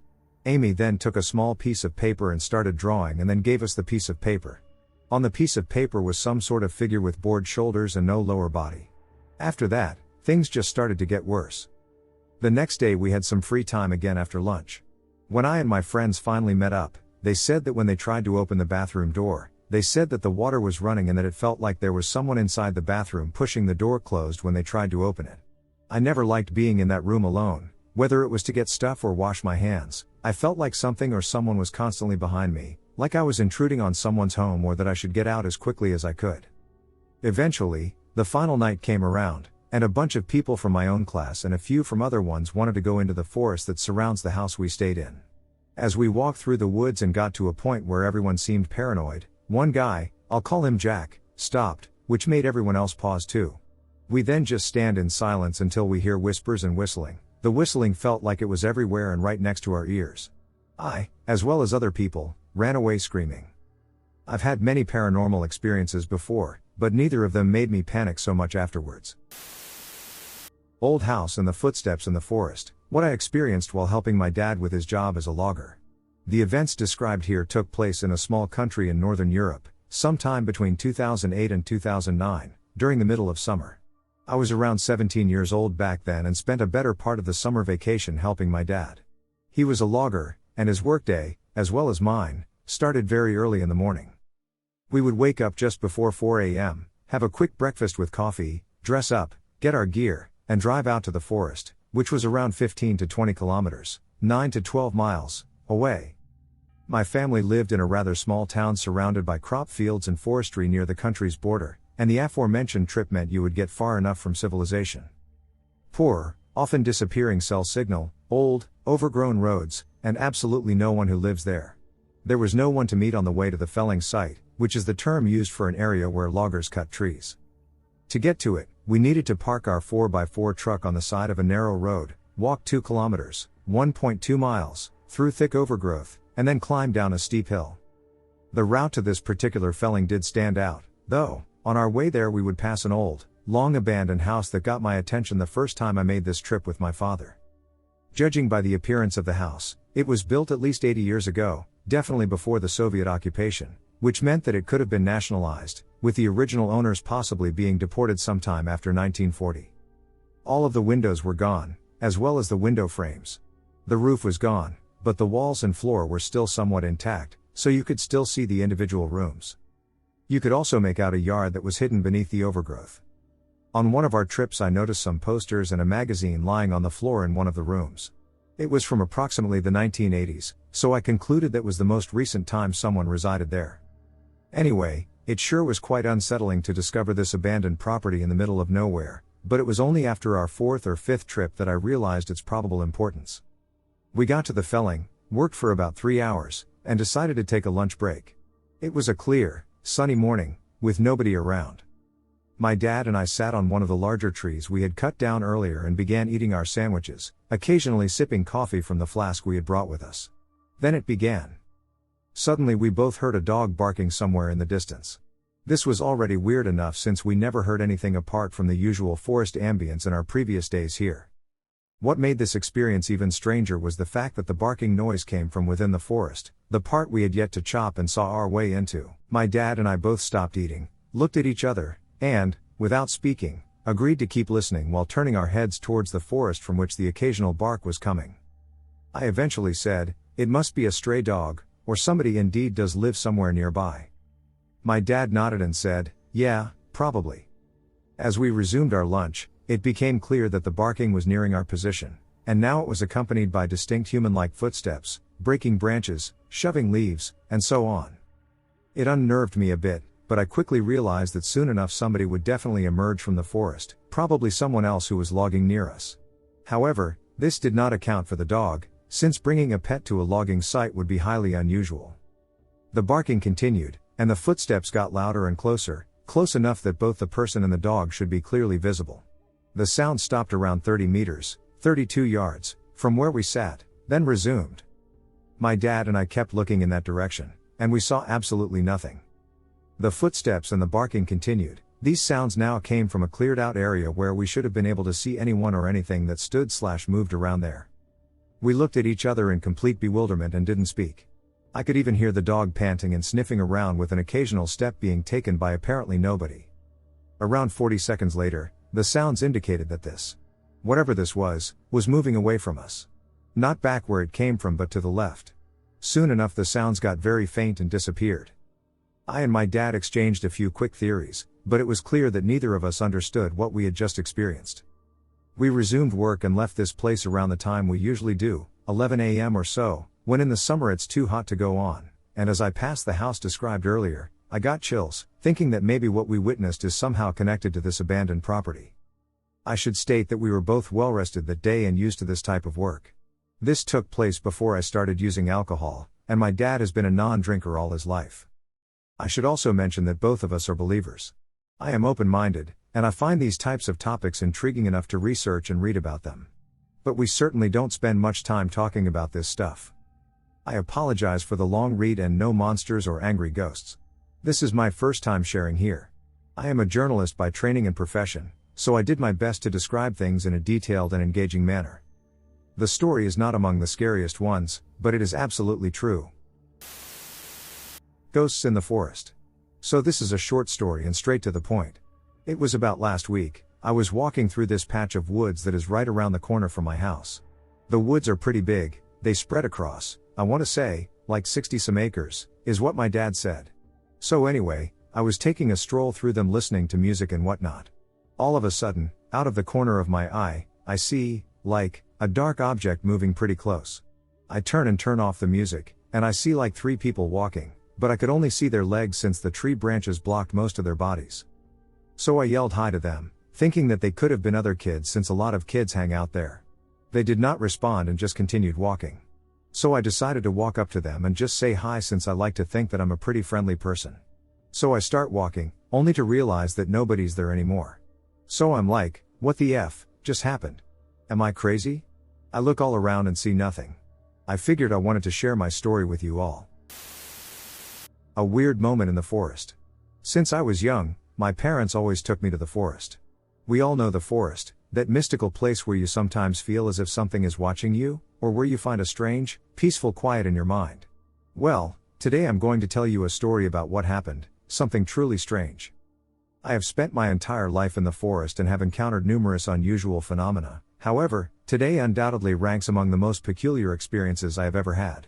The forest we visited is known for its strange stories. A long time ago, there was a monastery there where Christian monks once lived. But one night, the monastery disappeared, leaving behind a giant hole in the ground that you can still see today. The story goes that the people there began to sin, to drink, and to do things forbidden by God. Then, one night, lightning struck, and the monastery vanished, leaving only that enormous hole. Since then, strange things have happened there. Objects move on their own, people find traces of strange rituals, and many believe witches still go there. Signs put up by the police warn people not to enter at dawn or dusk, only when the sun is high in the sky should you walk in that forest. So now you wonder what happened to me. My parents and I were walking when they saw something black move on the trail ahead. We decided to investigate, not the smartest idea, I know. There it stood, a lone wolf. That alone was shocking, since wolves are extremely rare in our country, especially in that forest. It should have been a sign to leave, but we didn't. We stood there, staring in awe. It was beautiful. Then came the red flags. The wolf wasn't afraid of us. It just stood there, staring, as if we were the strange ones, as if we didn't belong in that place. That's when I began to notice the signs. When we entered the area, we'd heard crows calling, then the wind suddenly stopped. Everything went still. The wolf kept watching us for a while, then lay down almost beside the trail. My father was the first to speak. He said we should move on. So we did. But I made a mistake, one I wish I hadn't. After we'd walked a bit, I turned around. And there it stood. At first, it was a wolf. Then I blinked. It was bigger, no longer a wolf, but something taller than a tree, still watching us. I blinked again, and it was gone. For the rest of the walk, I felt uneasy. When we reached the place where the monastery once stood, a woman suddenly approached me and asked if I had seen a wolf. I said yes. She told me she had come to this forest for over 30 years and had never seen one. She said it was rare to witness something like that. I decided not to tell her about the other thing I saw, but something about her expression made me think she already knew. My mom called my name, telling me it was time to go. I looked back at the woman. She smirked, winked, and said, "Nature can be very strange, huh?" Then she walked away. For the rest of the walk, I stayed silent. I still don't know how to feel. Unexplained lights in Vermont. Yesterday my husband, and my sister were coming back from Orford, New Hampshire, and we stopped at a Sunoco on Route 103, Rockingham Road, Bellows Falls, Vermont. We needed to relieve ourselves, but the closed Sunoco forced us to venture into the woods. My sister and I heard strange noises coming from the woods, but we saw no one. No animals too. And then when my husband went the other way a bit deep in, he saw an open clearing in the woods with a moonlit area. We both went to check it out and flashed the light on and off to confirm. And suddenly a bluish-white light moved from right to left very quickly, and it stopped at the upper part of the trees. Did not turn on, or nobody was there, no cabins, either. Just flew in. We panicked and ran back, but the object remained stationary. Also, after we backed out, the whole place became pitch black, a day before the full moon. We are usually super rational people, but it was mysterious/spooky/unexplained. Do you have any theories or explanations for this phenomenon? Encounter in the woods of Montana. Hi, I'd like to start this out by saying that I am generally pretty skeptical about cryptids and the like, but I've recently had some experiences that I can't explain. I've been an avid outdoorsman my entire life and spent countless hours in and around the woods, and this just has me stumped. This all took place in the mountains of western Montana over a 2-week time span. I was out having a campfire in a relatively secluded location with one of my friends when we noticed a random light from off in the woods. I didn't think too much of it at the time, but we noticed it moving around a bit, so we just chalked it up to a late-night hiker with a headlamp, but considering our location and the time of night, we didn't feel comfortable staying around, so we left. A couple of days later I returned to the same spot alone and didn't see any lights at first, but after about an hour they showed up again, in roughly the same direction, but this time there were 3 lights. The weird thing was, they all moved in sync, bobbing up and down and getting closer and farther away all in unison. I decided to walk towards them to see if it might just be a sign reflecting light that I hadn't noticed, but as I approached, they seemed to be getting further away, maintaining roughly 300 yards of distance between me and them, so I turned around and left the area. A few days later, I returned to the same place around 2:30 a.m., but I couldn't shake the feeling of paranoia that had overcome me since the moment I arrived. At about 3:45 I heard a single noise that sounded like a whistle, just a single note, nothing crazy, but it sounded far off and deep into the woods, so I dismissed it as just a bird or some other small critter. But, about 20 minutes later, I heard more whistling, this time a genuine tune that lasted about 15 seconds and sounded no more than 50 yards away. I said, "F that," and bolted to my car and left. I haven't been back since. Maybe I'm just being paranoid, as there had been a camper unalived in the area not too long beforehand, but this has been my creepiest experience in the woods for as long as I can remember. What do y'all think? Is there anything in the area that could explain these encounters? Anything helps. Shadow figures watching me when I was a child burned the forest. Hello everybody, so I have a couple of events that have happened across my life so far that have been what I would class as paranormal. Just to clarify, and I know lots of people say this, I am a skeptic. I have always been skeptical, but the events I am about to share have caused me to question numerous aspects of life. Anyway, this first story. I must have been about 10 or 11, and I lived in a quiet British suburb. The area I lived in was almost like a semicircle around a small field. There were roads leading off from the semicircle down various side roads to other homes. About 5 other kids and I used to go to the field to play. There was a small strip of forest at the back of the field, between 5 and 10 meters long, and then behind that forest was a fairly busy road. We would climb the trees and do kid stuff.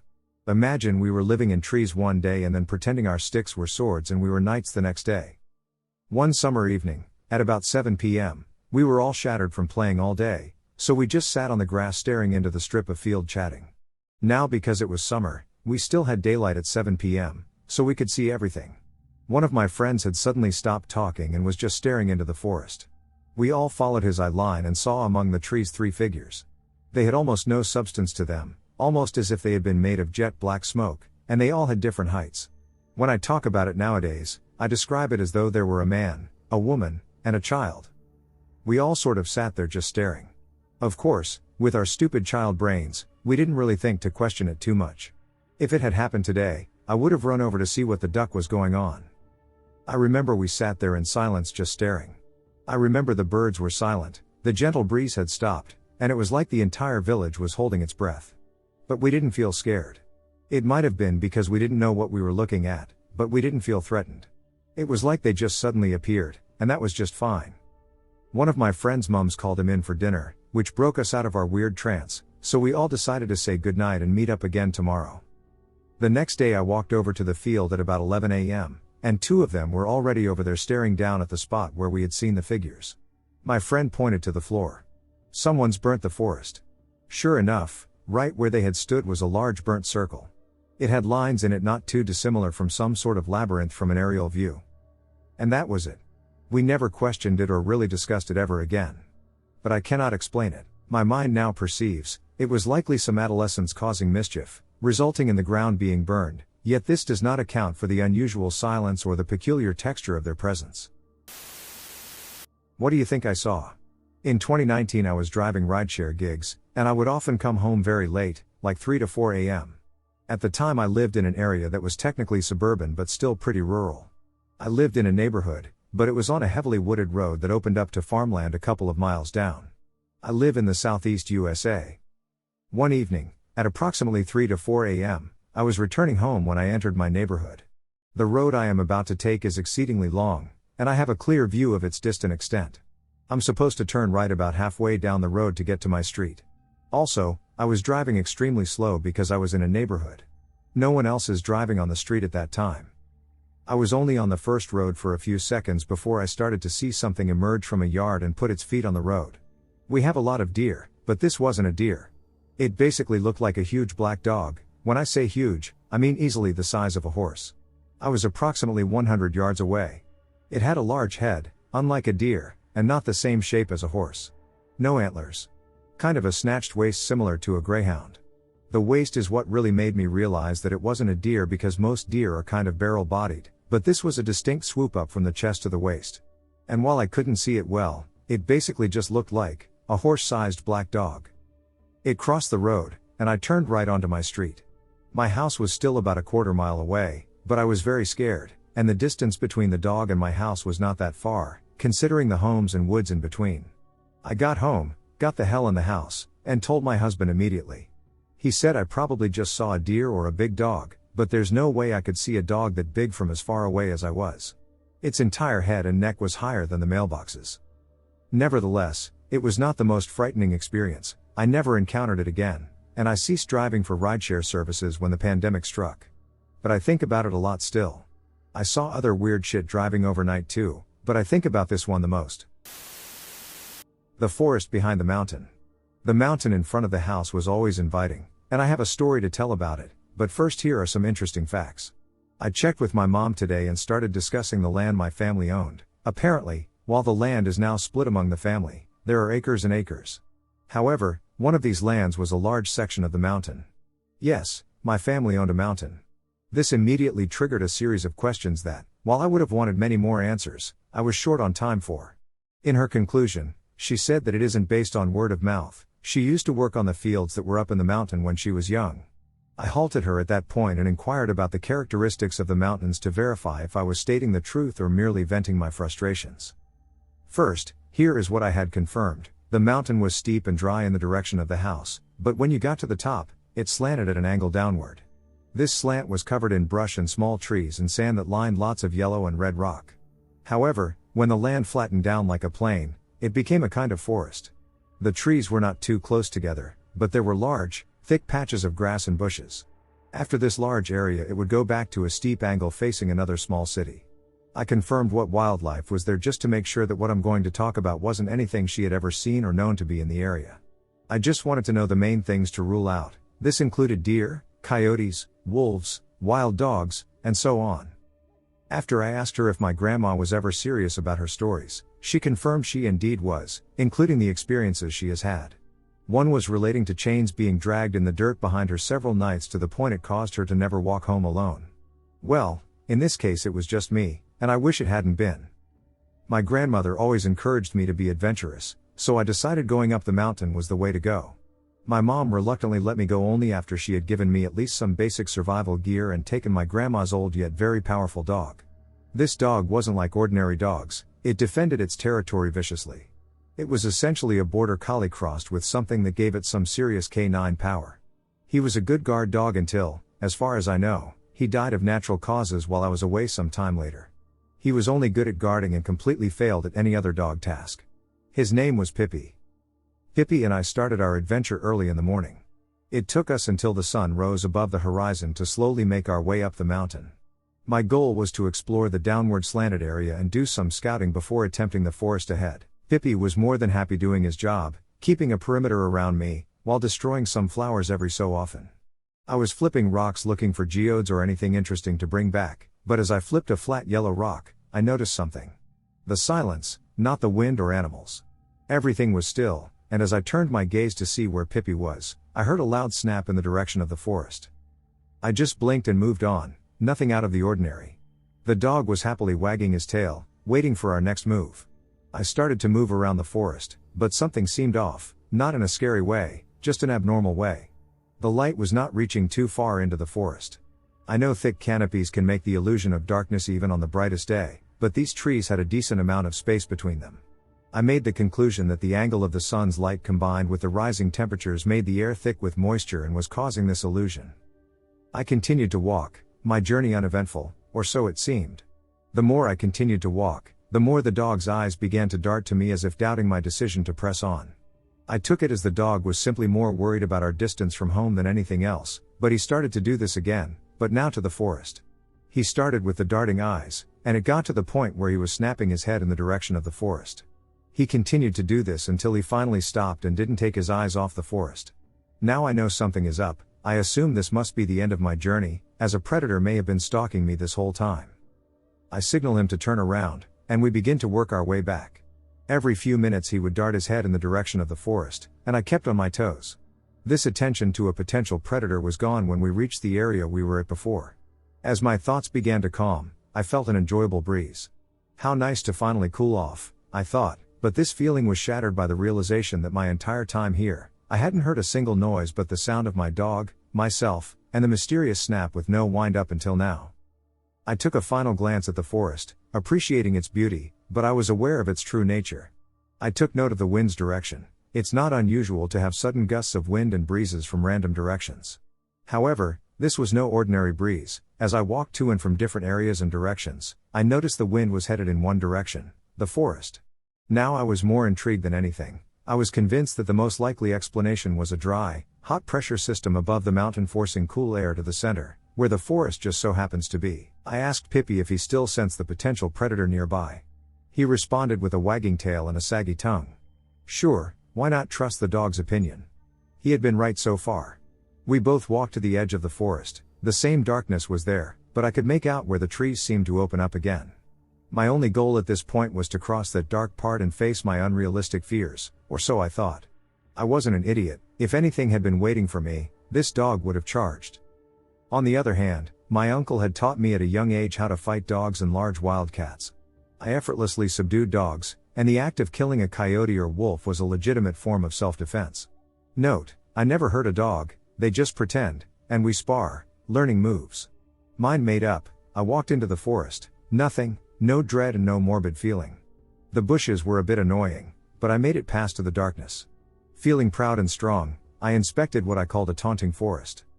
I turned to face the direction I came from, and there I saw Pippi, at the edge of the forest. He hadn't come with me, and I somehow didn't realize it. Still glad, I smiled at him, but as I looked closer, the thought raced to my head, the sun should at least be close to 10 a.m. There was no reflection in his eyes. Not light, and no forest. As this thought set in, I saw his body language change. In an instant he puffed up and showed his teeth. My stomach sank, and before I could think anything else, I dashed, like a man clinging to the last string of life. As I ran, I saw the darkness follow my every step.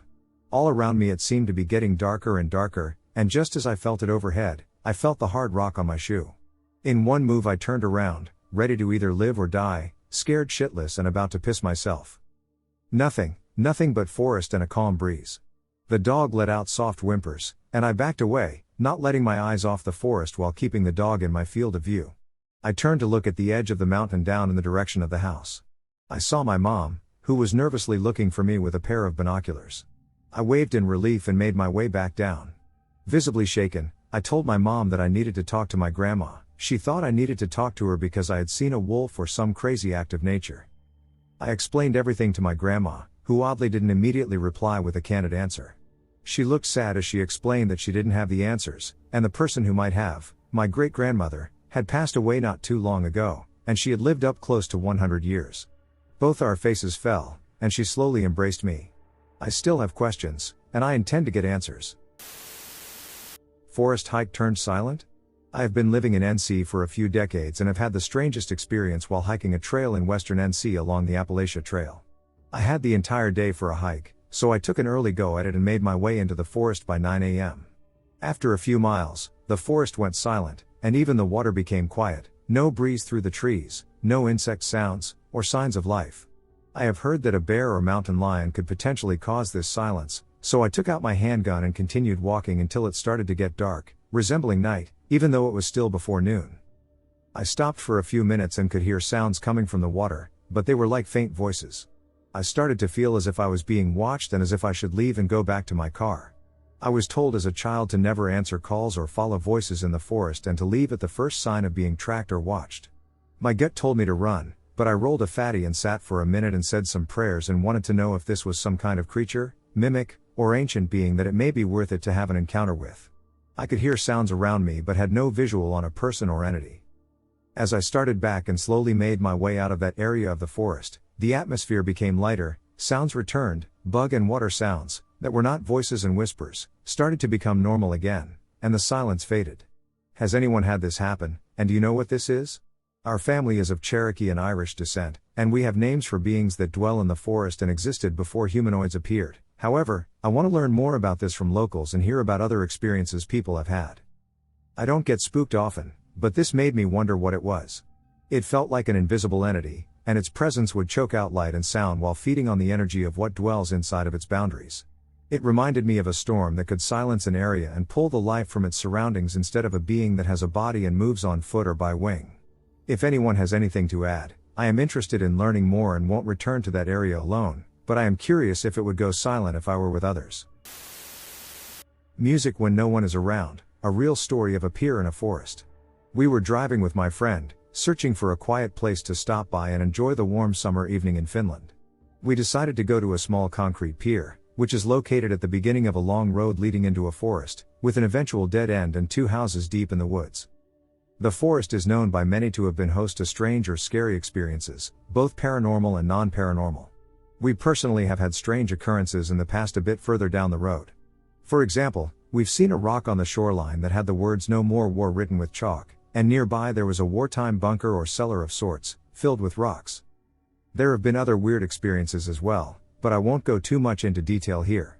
For example, meeting an unknown elderly lady at the far end, her wondering why people are around, and after turning back on her, seeing her suddenly being in the middle of a thicket, far from the road.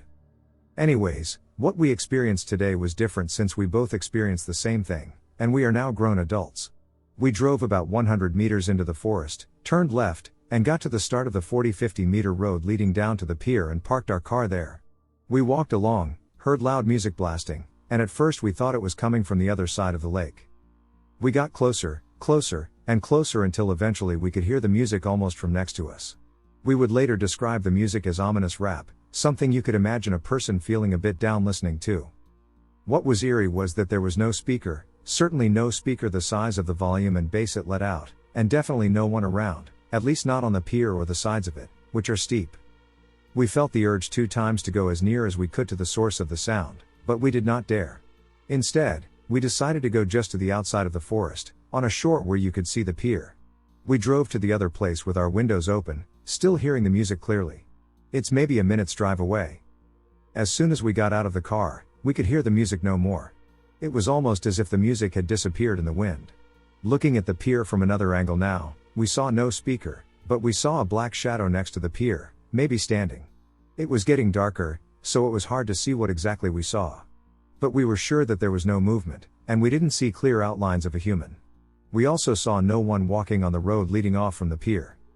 After this weird experience, we decided to bail out and quickly drove off. Maybe it was all a coincidence and perfect timing, or maybe it was something paranormal, further manifesting the eerie mood of the forest. Camping near a lake, I saw a fast-moving light in the nearby forest. A few months ago I and 3 other friends went out to camp near a lake. We were camping on the shore of the lake, and right next to us was a forest that went uphill. It was nighttime, and the sky was very clear. We had a fire, so my friend and I decided to walk a bit further near the lake to look at the stars for a clearer view. You could see the Milky Way, it was cool. While there we talked a bit, and I noticed a light in the forest above where the 2 other friends are and where we are camping, a really bright, middle, white orb. First I thought it was a person with a flashlight. Next thing I know, it zipped in a straight line super fast and then went back again very fast, like instantly, and it just disappeared. My other friend who was with me saw it, and we both got freaked out. He is very religious and can't explain it but does not want to believe it's anything paranormal. Do you have any ideas about what it could have been? The weird thing is that when we noticed it, it reacted, moved around, and then disappeared. While we were camping, there was no way to see it, and you could only see it when you moved away. As I informed my two other friends, they believed I was joking, and the friend who was with me preferred not to discuss it. For the rest of the camping I felt uneasy. A forest, a graveyard, and a story. I was young at the time, I'm unsure if this even happened or not, but I remember it well, at least I think I do. My mom, my big sister, and I were in the car, taking the same road we often use for various reasons. This same road separates a graveyard and a forest, with the forest on one side and the graveyard on the other. We were in the car when suddenly something ran out of the forest in front of our car and headed to the graveyard. Call me a liar, but from the back seat the thing looked almost human, except I didn't see any facial features. It was running on all fours and was completely black, as in the color black. Now I know my sister has lied to me many times. Telling me Slender Man lived in the forest next to our house, telling me ghost stories, things that were complete bullcrap, all that good stuff. I'm bringing this up because she told me something that was related to what I saw. However, she claimed to have seen it in a location that was somewhat distant from where I observed it, even though her sighting occurred years after mine. There is a ruined house in the middle of a field that is filled with overgrown grass. We would pass this house on our way to school. It also had a greenhouse that was smashed in by a brick that fell onto its roof. It looked unfinished and abandoned, as well as seriously old and unstable. My sister and her friends visited the house, or at least that's what she told me. I don't know how she managed to get through all the grass, but she was always the taller one between the two of us. Anyway, one day, she and her friends went to the house. My sister described the entry as dark and blocked from entering by wood that was covering the doorway. I don't exactly remember if she went in there, but she told me she and her friends were scared off by something in the house that started running around them. She described it as fully black and humanoid. This whole story could have been bullcrap because that's just my big sister, but I don't know. The house always gave me creepy vibes, so it could have been true. South Pennsylvania forest haunting. So just this weekend, my cousins from the city of Pittsburgh, Pennsylvania, visited me and my family down here in southern Pennsylvania, near Maryland. We live in the boondocks, and there are many trails for people who enjoy horseback riding and taking rides on ATVs. When my cousins got to my house, we decided to go exploring towards my neighbor's house, which is isolated in the middle of the woods in a log cabin. We walked a trail the whole way up there for about a mile, joking along the way. Now let me give you a backstory about the place. Back in the 1800s there was a bar and a few small cabins for people to stay in. A group of men got drunk and attempted to shoot bottles off of each other's heads. People died, and the wives of the men who died burned down the bar and the cabins and were later hanged by the bar owners and the family of the people who died. This happened right below where we were exploring. Legend says that the women and people who died in the fires still lurk around the forest. Another incident takes place in the 80s or 90s. A teen was driving really fast with his friend at the exact same location as the place where the bar incident took place. The teen crashed into a tree, beheading his friend and leaving him alive. The teen was tried for manslaughter, as he was driving drunk. This place is destined for bad luck. So we were exploring on the trail, approaching the house. As we approached the house, we heard a very distant whistle, but we thought nothing of it, as it was spring and warm on this day, so there were birds around. But when we stopped to take a break, we heard twigs snap. We all froze as a giant branch fell, followed by the entire tree collapsing. It was a dead tree that was easy to push down. I looked behind and saw a human figure. As the realization sank in, I understood that the figure was a man wearing ripped, ragged overalls that had lost all color, along with a worn-out plaid flannel shirt that was also devoid of color. He looked no older than 40. He looked at us for a while and then ran at us with a bat-like stick while laughing like a maniac. We ran the other way until cut off by an electric fence. We then turned the other way. By this time, we were way off trail and in the middle of the woods, but I knew that all I had to do was go down to get back on the trail. By the time we got back on the trail, we lost him. I'll tell you guys what, we're never going back up there again. I had an unusual encounter at the creek where I grew up. For context, this creek is in my grandma's neighborhood and a short walk from her house. Me and my cousin Jay would go down to the creek all the time. The creek is in a pretty deep forest, and if you walk on the right trail for a bit, there's a waterfall. Nothing bad or scary ever happened there, and I never thought to be scared since I love the forest. Jay and I went to the creek one day as usual, and there was nothing strange or anything that made me feel uneasy. There's this rock you can hop across when you're at the waterfall, which leads to the top of it. We hop across and see a path we had never been on. Jay and I both agree that we should walk on the path, so we take one literal step towards it, when suddenly, this creature speeds out from the trees and grass, hovers over the water, crosses to the other side where the path is, and then dashes off in a straight line. It was gray and appeared to be nothing but skin and bones. Its arms were longer than its legs. It ran on all fours, hovering over the water and leaving as quickly as it came, and making no sound. This thing was so fast, but we did not even hesitate to run. We ran for our lives, being in the middle of the woods. I never run, I'm not athletic, and I don't like doing things that involve sweating. Yet when I saw that thing, my body ran so fast I don't think I touched the ground. We made it to where we could see the houses from the neighborhood and the trees. And after what truly felt like hours of running, we stopped, the adrenaline wearing off. I stepped off the path, and Jay was just barely on the path. I was catching my breath and then looked behind me, and I saw it staring right at us. It chased us again, running in zigzags even when there was nothing stopping it from just going straight towards me. I pushed Jay onto the path again, and we ran back to my grandma's house. For some reason, I and Jay both don't remember what happened when we got home or what happened before we saw that thing. We have heard multiple times, it was just an animal. No animal can hover over the water like that, being that it didn't have wings, it had limbs. It looked exactly like the rake, and if it was an animal or something explainable, then one of us would have been like, bro, it was an animal, but no, we both ran for our lives. I remember yelling, what the, was that? And we ran. It took us about 3 minutes to get to where we could see the houses and the trees. Jay and I have a theory that it could have been trying to get us out of there. We took one step to go on a path we've never been on, then it appeared. Strange. It was fast enough to catch us, but it didn't, even though it was following us. The only time it ran full speed at us again was when we stopped to catch our breath. We haven't seen it since, but many don't believe us. I wondered if anyone has a name for a creature like that. Or maybe a similar story? I have 3 stories from northern New Mexico, with the oldest probably being from around 30 years ago in the early 90s and the most recent being from last year. The first one is that I went camping with my dad, who was friends with some people that were in some kind of tribute band. I was maybe 10 or 11, so I don't remember exactly, and one of the members was a lady named Tess.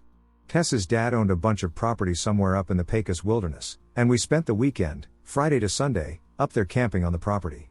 We had to pass through several locked gates, making it highly unlikely that anyone else could have joined us. My dad and I slept in the back of his truck, under the camper shell, the first night, and the rest of the group were in tents around us, with 3 or 4 tents total. One of the people had a huge Saint Bernard that was chained to a tree next to the tent. This becomes important later.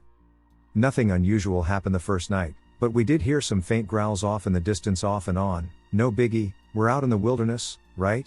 Second night, and my dad and I are again in the back of the truck, and it must have been about 2 or 3 in the morning, and all of a sudden the entire camp is lit up, the dog is barking like crazy, and shots start ringing out.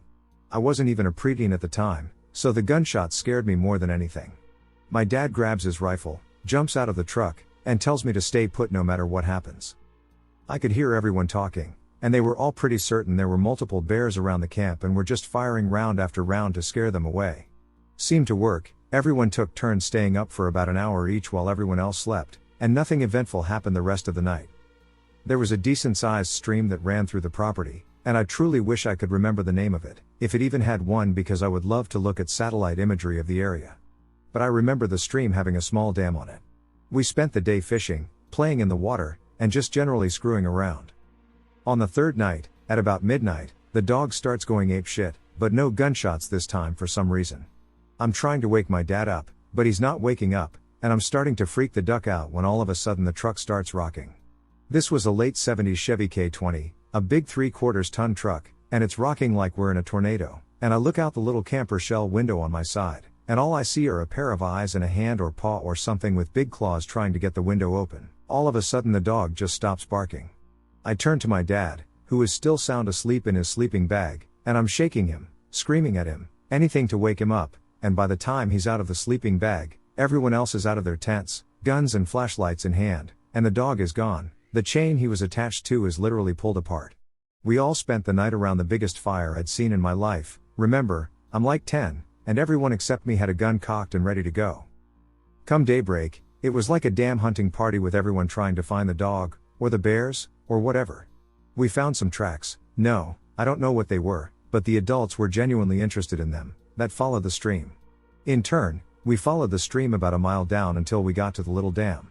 Off in the distance, maybe another half mile, we could see a group of things that were really hairy.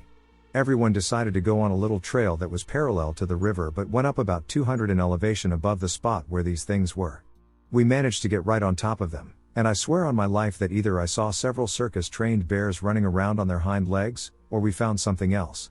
At the first little noise we made, one of them looked up and saw us, and they all took off running in the opposite direction, on 2 legs.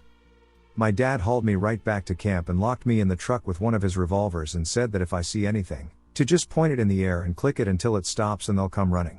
Of course, I'd never held a gun in my hand, and that thing scared me more than whatever we had just seen. Maybe about 30 minutes later, the group came back and told my dad that they were going to stay and look for the dog for another day or 2 but that my dad should get me out of there because it wasn't safe. In my later teens, I asked him about Tess and that trip, and he claimed that I must have been misremembering another trip, that he didn't know any Tess, and that he didn't remember that dog. Even now, as I am in my mid-40s and he approaches 70, he utterly refuses to discuss it. The second one happened when I was driving for Swift, the trucking company, as a brand new driver on the Walmart dedicated account out of Los Lunas. This was probably around 2012, so somewhat more recent. I'm a pasty white dude from the northeast heights of Albuquerque.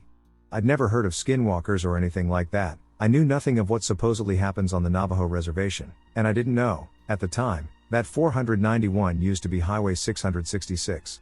I was blissfully ignorant of all of that. On a Tuesday afternoon, I set out with a 3-stop load, making one stop at the Walmart on Carlisle/Menal, another at the Walmart in Farmington, and a third stop in Cortez, Colorado. Additionally, a trailer filled with potatoes was waiting for me in Cortez. I remember taking 550 up to Farmington, then 64, Bloomfield Highway, over to Shiprock, and then 491 up into Cortez. I picked up the potatoes around 7 p.m. and headed back down into NM, figuring it would be quicker to stay on 491, catch I-40 and Gallup, run that over to Highway 6, and then return to Los Lunas.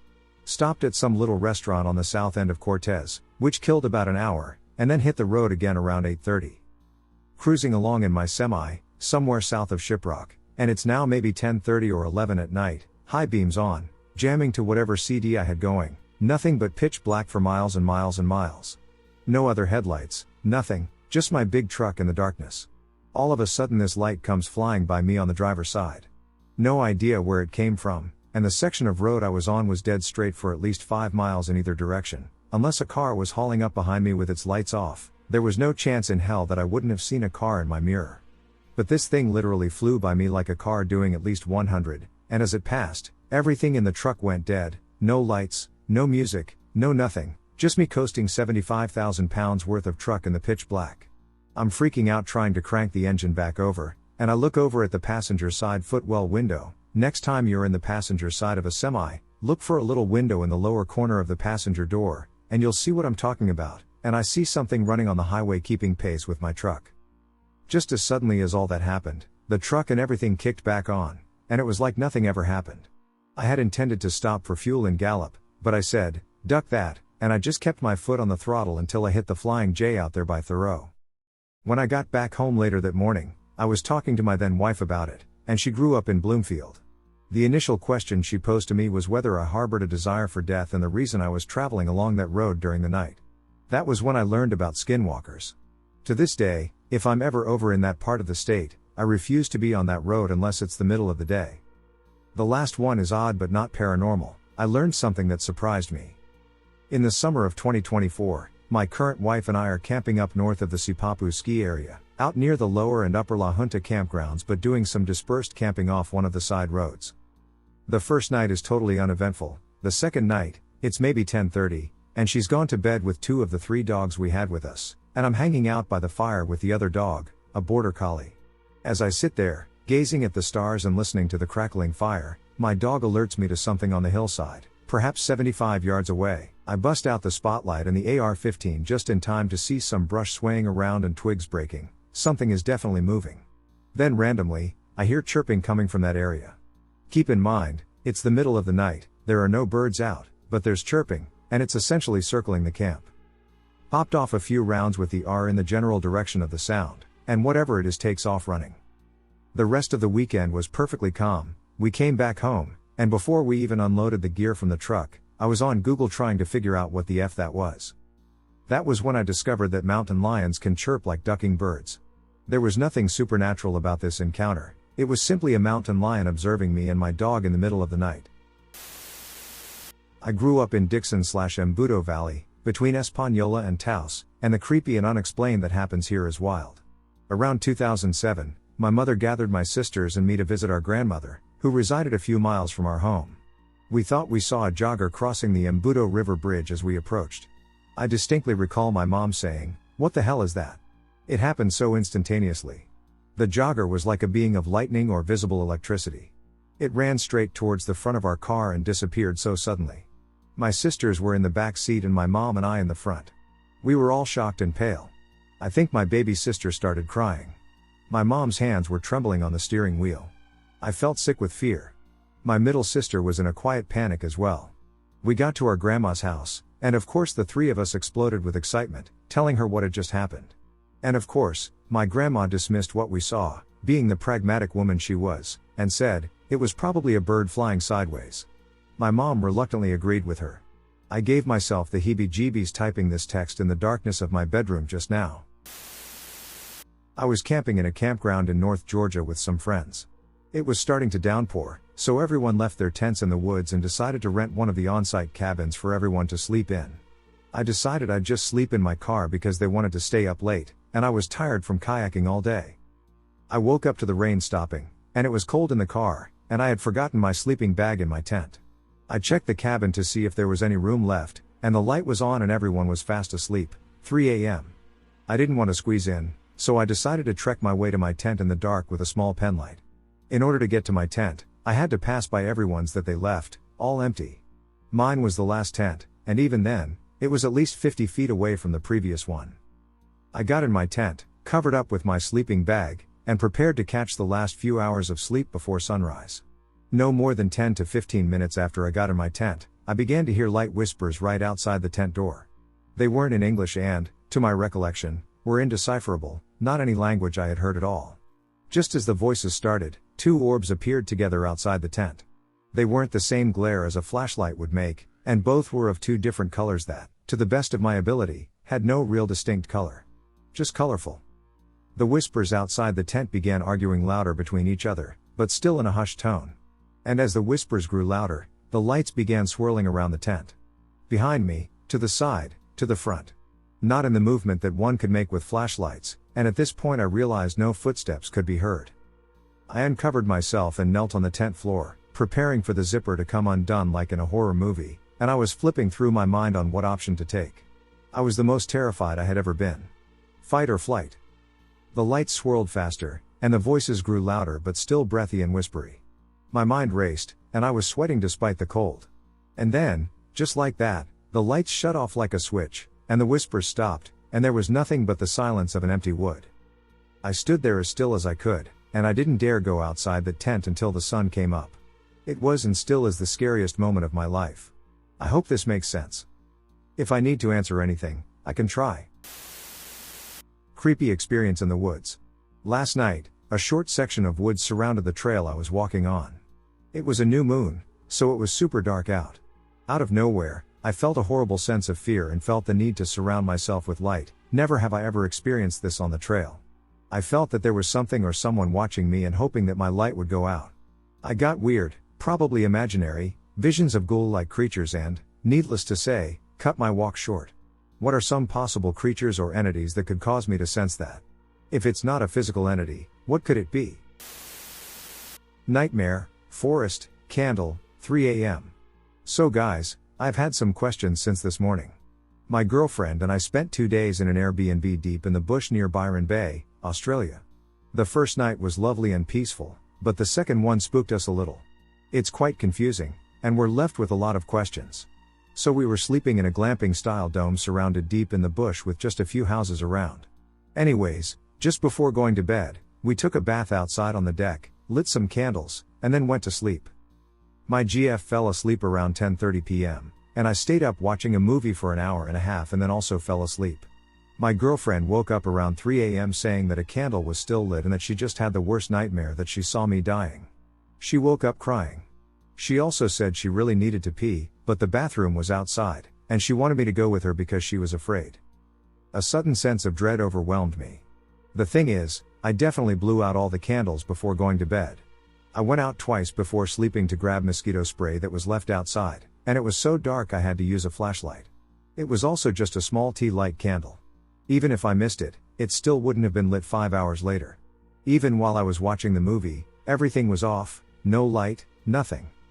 Like I said, it's a tent-like dome, so it's almost fully transparent. Any light reflected inside, I would have seen it.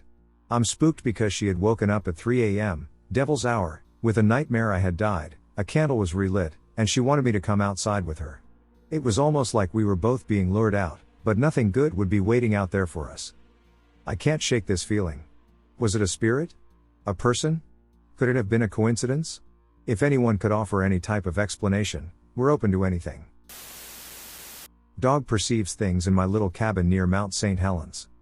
I'm at my little cabin in the middle of nowhere, near Mount St. Helens in WA. My dog just did this weird thing he has started doing at the cabin. In fact, he is doing it now. It only happens when it is dark outside. Here is what happens. All of a sudden he becomes super alert, body frozen, tail up, eyes fixed on something across the room. Only there is nothing there. He often tries to walk up to or follow what he is seeing. He just did that a few seconds ago. He just stares vigilantly, like he is watching prey or something. Whatever he is seeing in various parts of the cabin. He goes and checks corners, etc. He will do this for much of the evening, really the whole evening. He is not a hunting breed. He is just a little, adorable rescue with an underbite.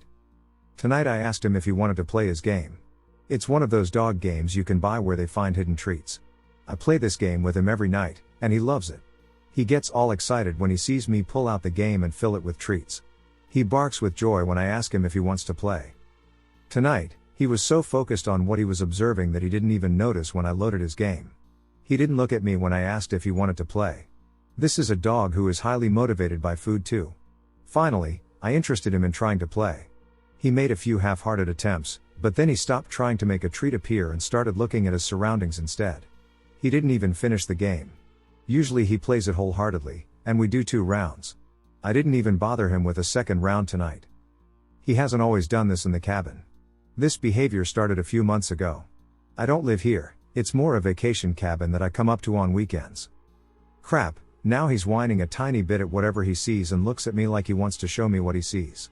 He just jumped off the couch to go after whatever it is. I'm getting creeped out right now. I feel even more creeped out while writing this. I love the cabin. It's my place of peace, and I'll never stop coming here. But, ick. I'm creeped out. I wish he'd stop doing this. This has nothing to do with my story, but my cabin is in major Sasquatch country. Reports suggest that people have seen more Sasquatches here than anywhere else in the country.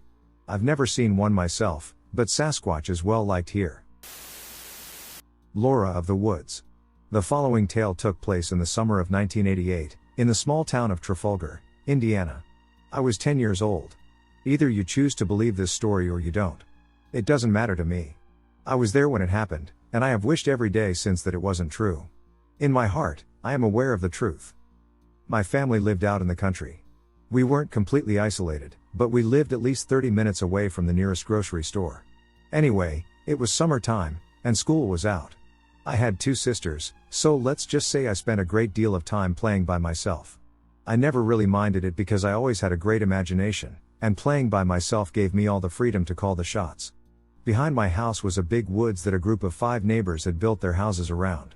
There were the Nettles, the Robinsons, my family the Smiths, the Mitchells, and then there was the mystery house. Now I knew all of these families quite well. Mrs. Nettles was actually my 2nd grade teacher. The Mitchells had a son and daughter that were a little older than me and my oldest sister. They rode the bus with us. Mr. Robinson was the coolest neighbor of all time. He built a chain of interlocking trails through the woods with his tractor that all of the kids could use. His granddaughter Tracy lived with them, and we were in the same class. And then there was the mystery house. None of us kids knew who lived there, and I know my parents didn't have a clue either. The house is set back in the woods, directly behind my house in the context of this little 5-house circuit. Anyway, one of my favorite places to go off and play by myself was out in the woods. My parents didn't mind as long as I was back before dark. So there I was, 10 years old, taking a duffel bag of G.I. Joes out in the woods all summer long to play by myself. I always set up shop in a nice little spot by a little creek, not far off of one of Mr. Robinson's trails.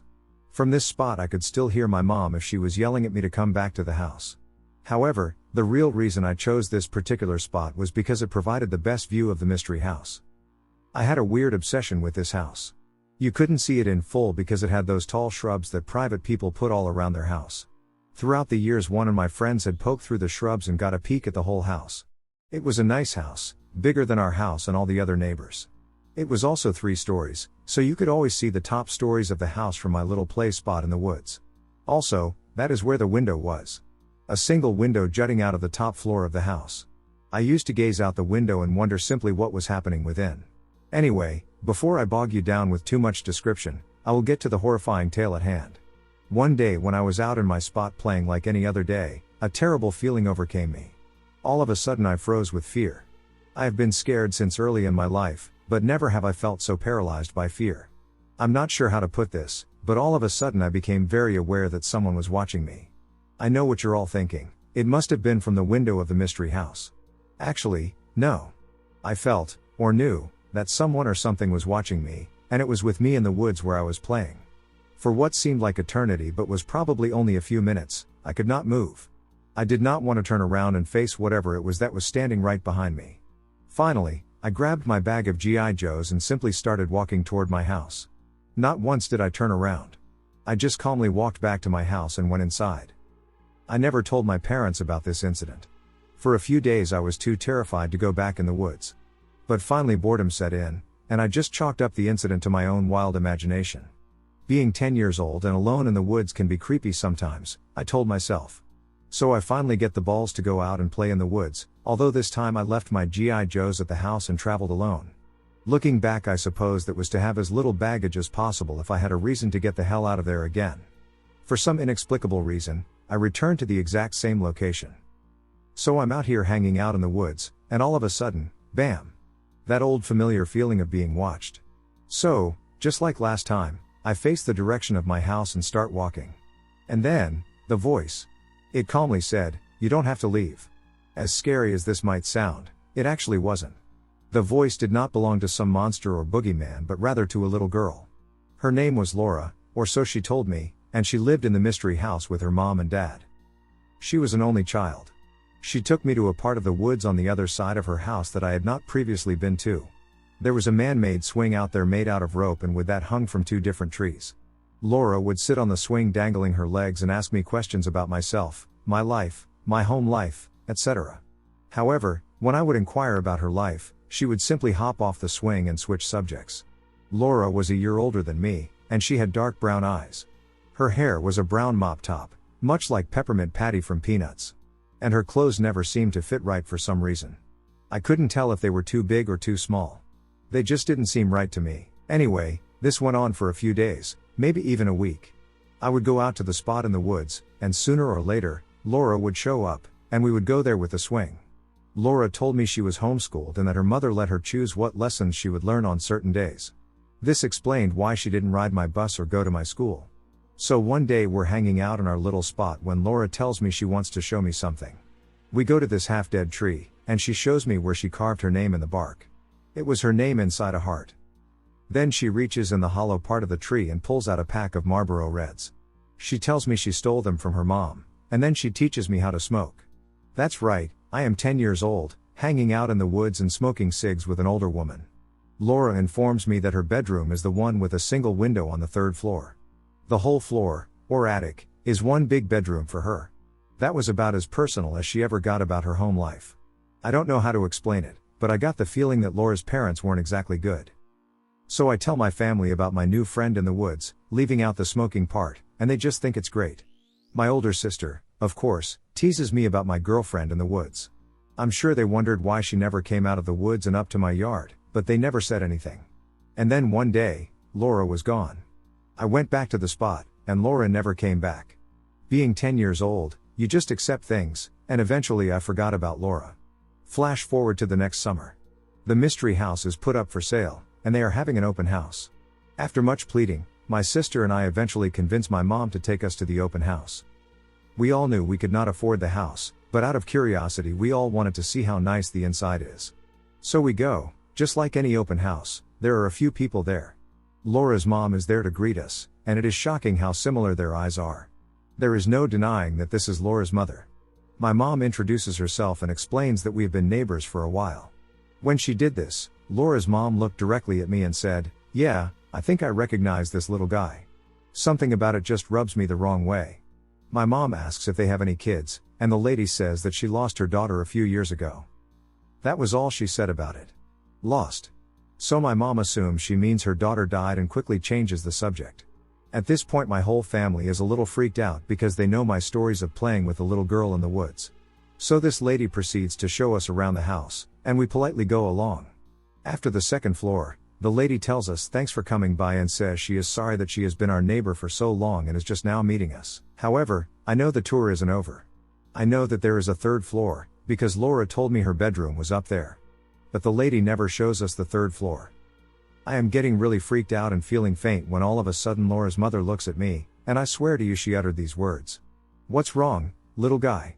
You look like you've seen a ghost." We get in the car and head home, and mom tells me that she doesn't want me going out in the woods anymore without some supervision. My sister is convinced that there is a ghost of a little girl out in the woods behind my house. We even start referring to her as Laura of the Woods. There was one time that I went back to my spot in the woods. I somehow knew Laura would be looking for me from her window. When I got there I looked up, and sure enough someone was watching me from the window. But it wasn't Laura. It was her mother, and it scared the shit out of me. I spent the next 18 years of my life convinced that I was friends with a ghost when I was 10. Flash forward. 18 years. I am 28 and married. My uncle Bill has recently purchased the old Robinson house, and we are all going there for a cookout. Suddenly, my sister brings up Laura of the Woods while we're all sitting around enjoying beers. Now, we have not talked about this as a family in a very long time. Plus my wife has not heard the whole story either. So I tell the story in full. However, this time I mention the cigarettes and realize my family never knew that part. My sister convinces me to take her and my wife to the tree with her name carved in it. Because I am half popped, this sounds like a good deal. Despite Mr. Robinson's death a few years ago, the land still bears his man-made trails. I finally get to the spot, and sure enough, there's the swing that Laura used to sit on, and a little beyond that, we come to the tree. There in the bark encircled by a heart is the name Laura. We are all getting a little spooked out. Then, without thinking, I reached my hand into the hollow part of the tree. I knew what it was as soon as my hand touched it. Yet I pulled it out anyway to show my wife and sister. There in my hand was an 18-year-old pack of Marlboros. Needless to say, we got out of there in a hurry. However, at that moment, I realized there was a flaw in my story. All these years I thought I was playing with a ghost. But would a ghost be able to smoke and carve their name into a tree? Now I was convinced that Laura was completely real. Flash forward a few months. I have caught food poisoning from Olive Garden of all places. This is another scary story. Don't ever order shellfish from a Midwest Olive Garden, but I'll save that for another time. Anyway, I was sick as a dog and running a fever. I'm talking sick out of my mind. So I slept. And while I slept, I had this dream. I am walking through the woods of my childhood. I know this because I'm on one of Mr. Robinson's trails. I go along the very familiar path. It is strangely gray outside. I think it is right before the day turns over to night. I turn a corner, and there is a wooden bench overlooking the valley that leads down to a little stream. Laura is sitting on the bench.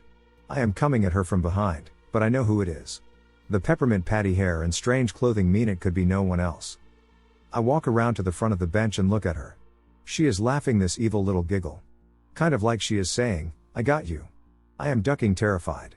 Then she puts her hand in her hair and simply pulls it off. What I realized at that moment is something that I don't like to talk about. In fact, just typing it out right now, I am starting to sweat. Oh man, those dark familiar eyes. My wife said I woke up screaming like a madman. It was always her mother. It was always her mother. Now it is freaky enough for a kid to think that he had been friends with a ghost when he was a kid. It is downright scary as hell when he realizes he was playing with a grown woman talking like a little girl and wearing her dead daughter's clothes. This is my story of Laura of the Woods, take it as you will. I know it was long and probably scares me more than you, but it happened to me. It will always be with me. It is a part of me. Over the years, I have encountered numerous strange occurrences. When I was little, my older brother and I were playing in the woods. I saw something on the hill on the other side of the creek. I wanted to tell him what I was seeing, but I didn't want him to confirm just for the cool paranormal story, so for some reason I thought to say, "We've got an enemy on the hill." Or something like that as a part of the game, and he said, "Wait, do you see that too?" And we got scared and ran away. I was young, so my memory of the event is fading, but the best way my brother and I could describe what we saw is that it looked somewhat like a man with the build of a deer. I guess it could have been a skinwalker, but since we were young, we didn't stay to get a better look. Throughout our time at that house, we would also have tons of experiences with footsteps coming from the attic, and when we moved, our parents told us that the people who lived there before us thought it was haunted. I don't know how much I can trust my younger self, but the first story was definitely significant. This isn't much compared to the other stuff on here, but it seems big to me. A man appears out of nowhere to offer help. This is not my story but my uncle's. The story takes place in Navarre, Spain. When fall comes around, woods get packed with people trying to gather all sorts of edible mushrooms. It's a pretty popular thing to do in Spain since they can get pretty expensive once you purchase them at any grocery store. Anyways, he goes all by himself, like he has done multiple times, but after a couple of hours notices that he can no longer recognize where he is. It's getting dark, and there's no service at all, so he's ducked. He starts panicking. My uncle calls 112, the European equivalent of 911, because that's the only thing you can call when there's no service. They can track his position but aren't able to send any forest rangers yet. After getting off the phone with 112, an older guy pops out of nowhere, and mind you, he's super deep in. He just straight up tells my uncle that in order to get out, he needs to take this certain path. He starts walking that direction, and the old guy just disappears out of nowhere. Turns out he was right because he was able to get out. To this day he doesn't know if it was a hallucination or if the man was real, but he made it out safely, so at the end of the day, that's all that matters. The things that I saw in the woods. Just as a preface, this story is about a year or two old. This event's happened over the course of several months, so this is going to be a long one. It was shortly after break, and I and my friends were hanging out almost every day. We were fresh out of middle school, and we loved exploring the neighborhood. I had two friends, Kyle and Chad. Chad and I lived in the same neighborhood, and Kyle lived a few minutes up the road in the next development over. There were two woods that we liked exploring. The woods near my house, and the woods near my other friend Nico's house, are fittingly named Nico's Forest. We were scared of those woods since we had a generally bad vibe about them, and homeless druggies were known to call them home. My woods was a patch of woods surrounded by civilization. Way more random people went in there. As scared middle schoolers, we were obsessed with the risk. With that intro over, let's go to the first story. This one is arguably the scariest one, relative to how mature I was. I and Kyle decided to go explore the woods. Chad had strict parents and couldn't go out that day. The forest is basically a gravel path connecting my development with a road about 2 blocks away, with forest surrounding it. There are two POIs, the Crack Shack and the AMP House. The Crack Shack is a shack in the woods with a narrow entrance, and the AMP House is in a tent in a less dense part. Every time we checked them, there would be things moved around, obvious signs of life. The AMP House is a story for another day. I and Kyle were approaching the Crack Shack through the narrow entrance when he tugged on my shirt. I stopped and turned around to see him signaling our emergency get out now hand sign. Without question I sprinted with him out of the forest. When I angrily asked why he did that for no reason, suspecting that he was pranking me, he stared dead serious, a rare occurrence for him, and told me he saw a figure in the trees watching me. When I asked if this figure was human, he simply responded, "God, I hope so." This prompted me to bring him to investigate the tree line along a major road. This will be important later, and while I was doing this, I noticed I wasn't even hot. If anything, I was starting to shiver. I checked my phone, and it said it was 80 degrees. I asked Kyle, and he said he was freezing too. When we were investigating, all we felt was that we were being watched. Finally, we got to a certain spot in the tree line, where we saw someone. I didn't know it at the time, but I needed glasses, so all I saw was a blurry figure in what appeared to be a brown jacket. I told Kyle to bring up I might need glasses, but Kyle said he could see him too. Kyle later described the details I couldn't see. The jacket was actually a dark orange raincoat, and the man appeared to be in full black the rest of the body. He couldn't make out his face, but he said it looked like the man had a darker complexion. As we realized the man was actually standing in the woods, we saw him approaching us. Without question, I immediately ran into traffic away from the man, almost getting run over before Kyle caught me. We ran across the street and saw the man about 3 yards from the tree line on the opposite side. I saw a white blur, and Kyle started sprinting until he was 3 blocks away from the woods. When I finally caught up, he said the blur I saw was the figure he had seen, although he claimed it was gray, jumping at the man. We didn't enter those woods for another month or so, haunted by what we saw. And a few months later, when I got my vision fixed. Basically, Kyle, Chad, a few other guys, and a few girls were hanging out at a local convenience store.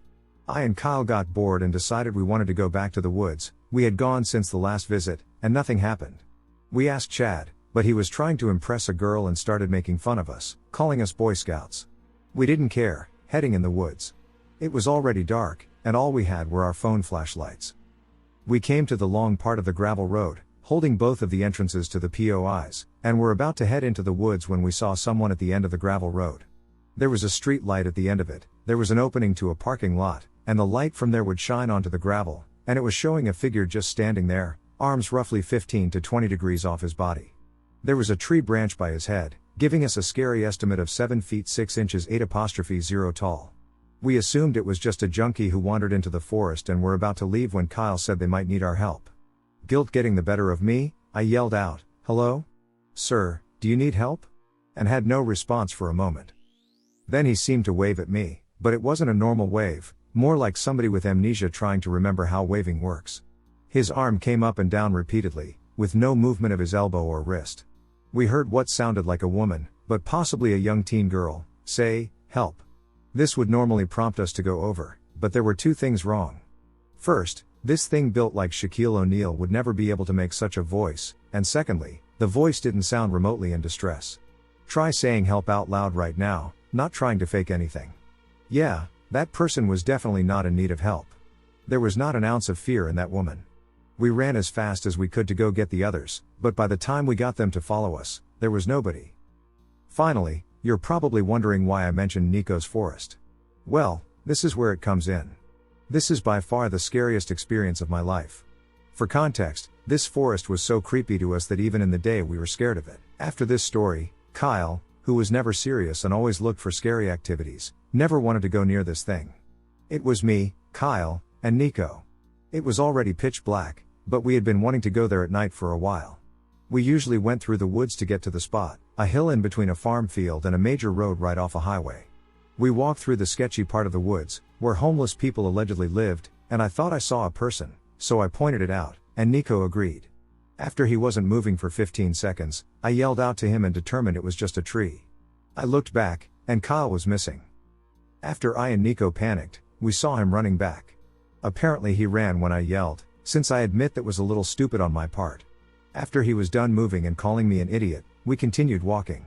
As we were walking, we kept hearing branches breaking and things moving around us. This might prompt us to leave if this was our first time in here. For context, the sketchy part was a very wide open path, leading to an actual trail that led behind a house, into the woods, and finally to the spot. We knew we were nearing the trail and assumed that things would die down once we reached the path, since it was mapped out and if there were any people out there, they would most likely stay clear of it.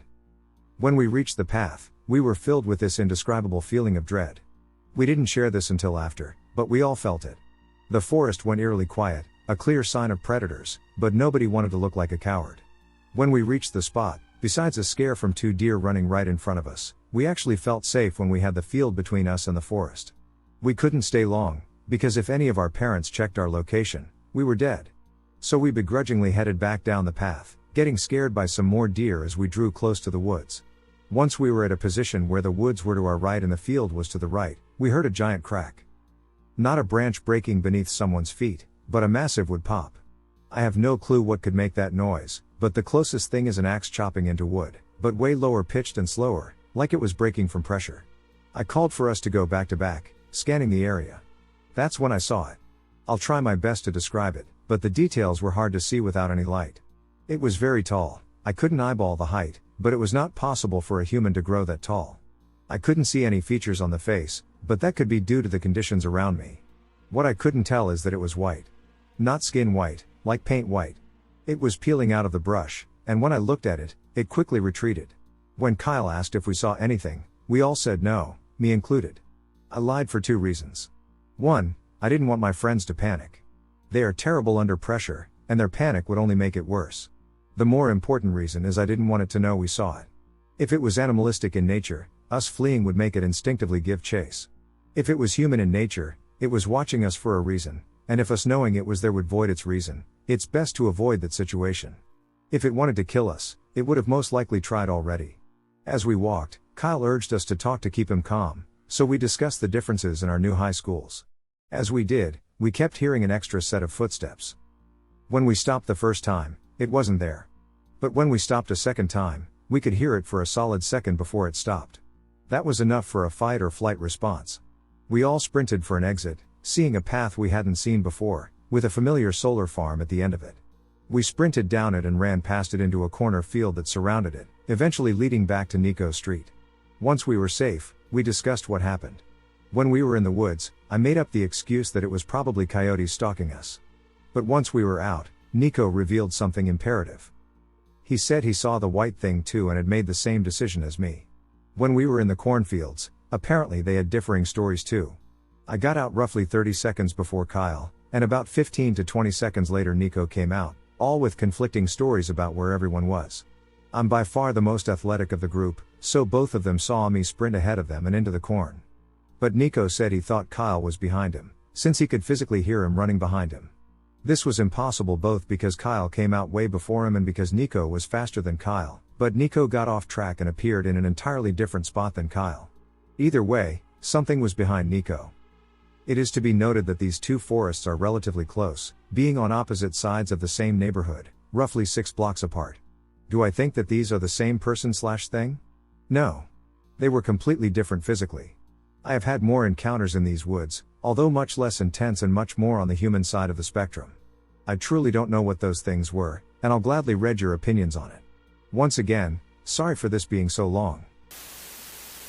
Camping in the forest by the sea. I love to listen to people's paranormal experiences in this channel and others. I thought I'd finally share some of mine. I'm from Bulgaria, where there's a lovely, free forest by the sea that we all care for, even though many people camp there. I love it, it's my go-to when going to the sea. At night the people would gather together for a fire to chill, sing and play instruments, get drunk, or just, I don't know, socialize. I was there with my brother and his friend. Long story short, I got into the best fling of my life and ended up in the forest in his tent, and it was not far from the shore, so I could see the fire crackling through the silhouettes of the trees. We were cuddling, listening to rap in his tent, and I started dozing off, but I didn't want to fall asleep because I had to get to our camp so my brother wouldn't wonder where I was. I basically went into this conscious state of dreaming. I don't think it was lucid dreaming. I was fully aware of my surroundings while still dreaming. I could have gotten up immediately if I had wanted to. I was simply observing these images and listening to sounds while relaxing. I saw a lot of stuff, like pictures, passing through my eyes. Like the sea at sunrise, some weird ones, which I won't get into, a pig hybrid with 3 eyes. I don't know. So I'm watching the movie in my head, and suddenly I hear a buzzing noise, like a vibration.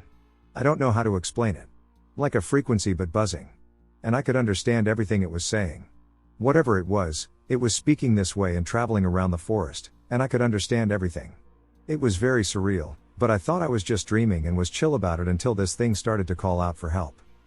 The creature was walking around the tents in absolute dreadful agony, begging for help, and I thought, okay. Not in danger yet. It came right by the tent I was in with the same plea, but this time it was louder, begging for anyone to please come out and help. As soon as I heard that, I jumped out of sleep in absolute terror, because I felt that creature was preying on me, knowing that I was the only one in the forest in a tent, the others were by the fire, and wanting to lure me outside. I stayed in there scared shitless until somebody came by, so I felt safe enough to come out. I've never had another experience like this one, never ever.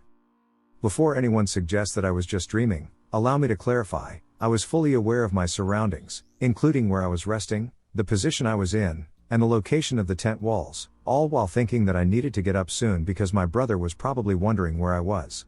And I perceived imminent danger, while I was initially comfortable with the situation. Once it approached closely in an attempt to lure me out, my instincts immediately responded with a firm nope. I recounted this experience to my brother the following day, and he informed me that he encountered a man the night before. That guy recounted the exact same story, including the details about the buzzing frequency. People have generally witnessed strange occurrences there, and everyone I have spoken to about their visits agrees that there is some kind of energy present. Ellen's story, The Thing in the Woods. This incident occurred when I was 14 years old, and after telling the story numerous times and reflecting on it in my mind, it feels as if it just happened. My uncle, 2 younger cousins, aunt, and I had gone up to the Rocky Mountains to have some fresh air and to watch the stars. We went up a lot back then when you were still allowed to at night. Now that park closes at 10, sadly, and our adventures such as this one ended that day, which came about 3 months after this incident. Those two things are somehow inextricably linked in my mind. I wonder. We all 5 piled out of my uncle's AMC hatchback, a tight fit, and stood around the car on the side of the dark road, talking about life and joking about Mothman. Betty, my aunt, was the first to hear a noise in the woods across the road to our left, but we dismissed it as an animal, and the adults and I, being older and in on the joke, tried to scare the kids. But a loud crash from the woods, when nobody had thrown anything, nobody had gone over there, and I'd had my eyes on the whole group the whole time, meant none of us were laughing now. My uncle chuckled nervously, let's get in the car. We got in silently. Something had changed. The woods were silent except for the sound of the car toiling down the mountain, while something followed us, moving the trees about 10 yards behind our car on the driver's side where the mountain slanted down. There were only trees in the area, I thought. What the hell could that thing be? Feeling the tension in the car, I took matters into my own hands and leaned out the back driver's side window intrepidly. The creature was still behind us, crashing through the trees and shaking the treetops, making a KSHH KSHH KSHH sound right after our car.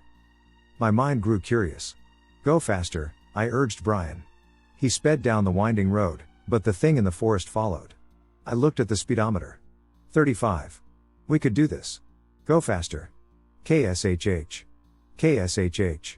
KSHH. It was keeping pace but always just behind the car. I was livid that I could not catch a glimpse of whatever was big enough to make such a racket and bend the trees to its whim. Go faster. I finally yelled. But the thing kept up.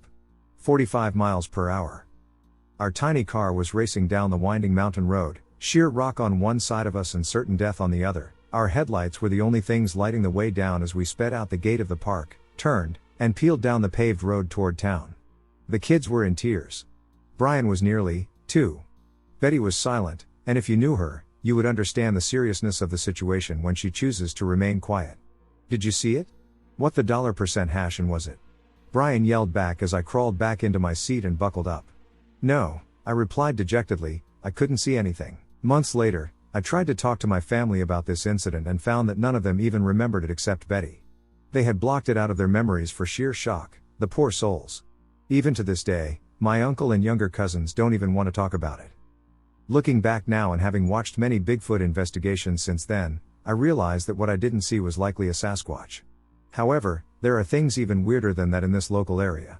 I urge you all to research the legend of the Muldoon Man. Not the truth of what happened, but the legend. It is intriguing.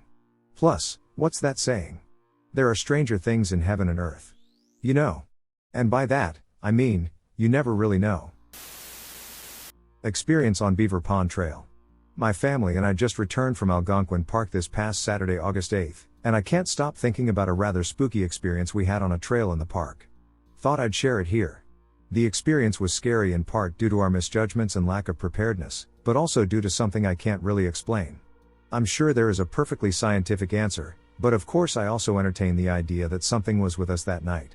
Just for fun. My family consists of myself, my sister, and my dad. We hadn't been to the park in many years since my mom died, so it felt new all over again. We aren't familiar with the park or surrounding areas. We booked a 4-night stay at one of the developed campgrounds and spent our time walking the trails we found along the Highway 60 corridor. On Friday evening, we were heading back to our campsite from the nearby town of Whitney and decided to stop by Beaver Pond Trail, which is a loop. My dad remarked that it was getting kind of late, but we decided to check out the sign to see how long the trail was. The sign said 2 kilometers. He and I had hustled through the lookout trail the day before in good time, so we thought we could do this one too, no problem. My sister, who dislikes walking or hiking, was with us and came along to see beavers. She's walked one trail with us before, the Spruce Bog Trail, which she also complained about but probably secretly enjoyed judging by her social media posts. We asked a family with young kids who were leaving the trail how it was before we started. One child remarked that there were numerous tree roots, while another commented that it was not excessively long and was quite beautiful. So we thought, what the hell? Let's go.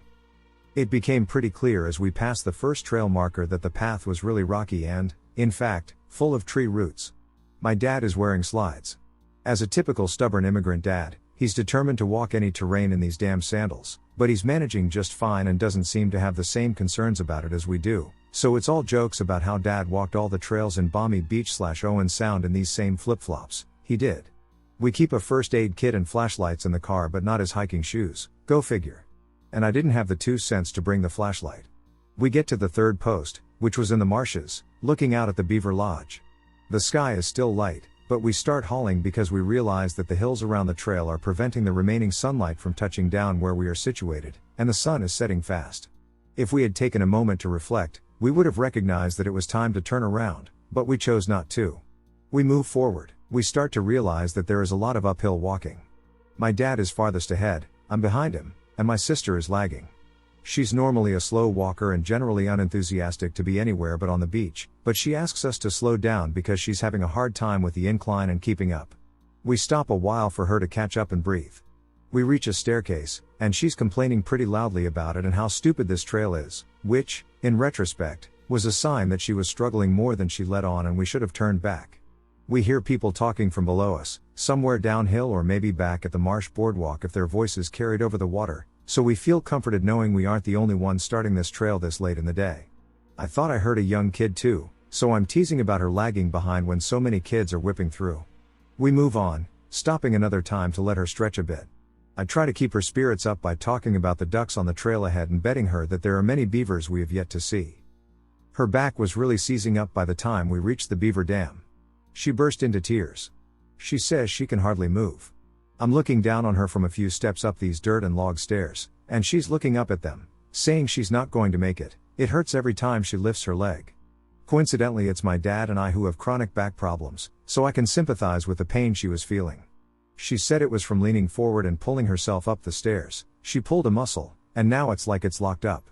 I have been confined to bed for several consecutive days due to back pain, and I am genuinely concerned about her response, as it could indicate something serious. We can't go anywhere if she can't move. The injury is scary, the dark is scary, and the terrain is uneven. Over the lake that the dam is holding, the sky is light gray now, but most of the trail is in the woods under the cover of the trees, so it's no help to us if we aren't getting any sunlight. We aren't sure if it's a longer path to head forward or back. Dad and I are helping hoist her up the stairs, and I'm considering I might have to leave them here to go get help if things get worse and we can't move her at all. It's getting dark fast, we have no flashlights. I would never send Dad, as he also has back problems, and he's in those damn sandals. If he slips or hurts himself, I can't help them both.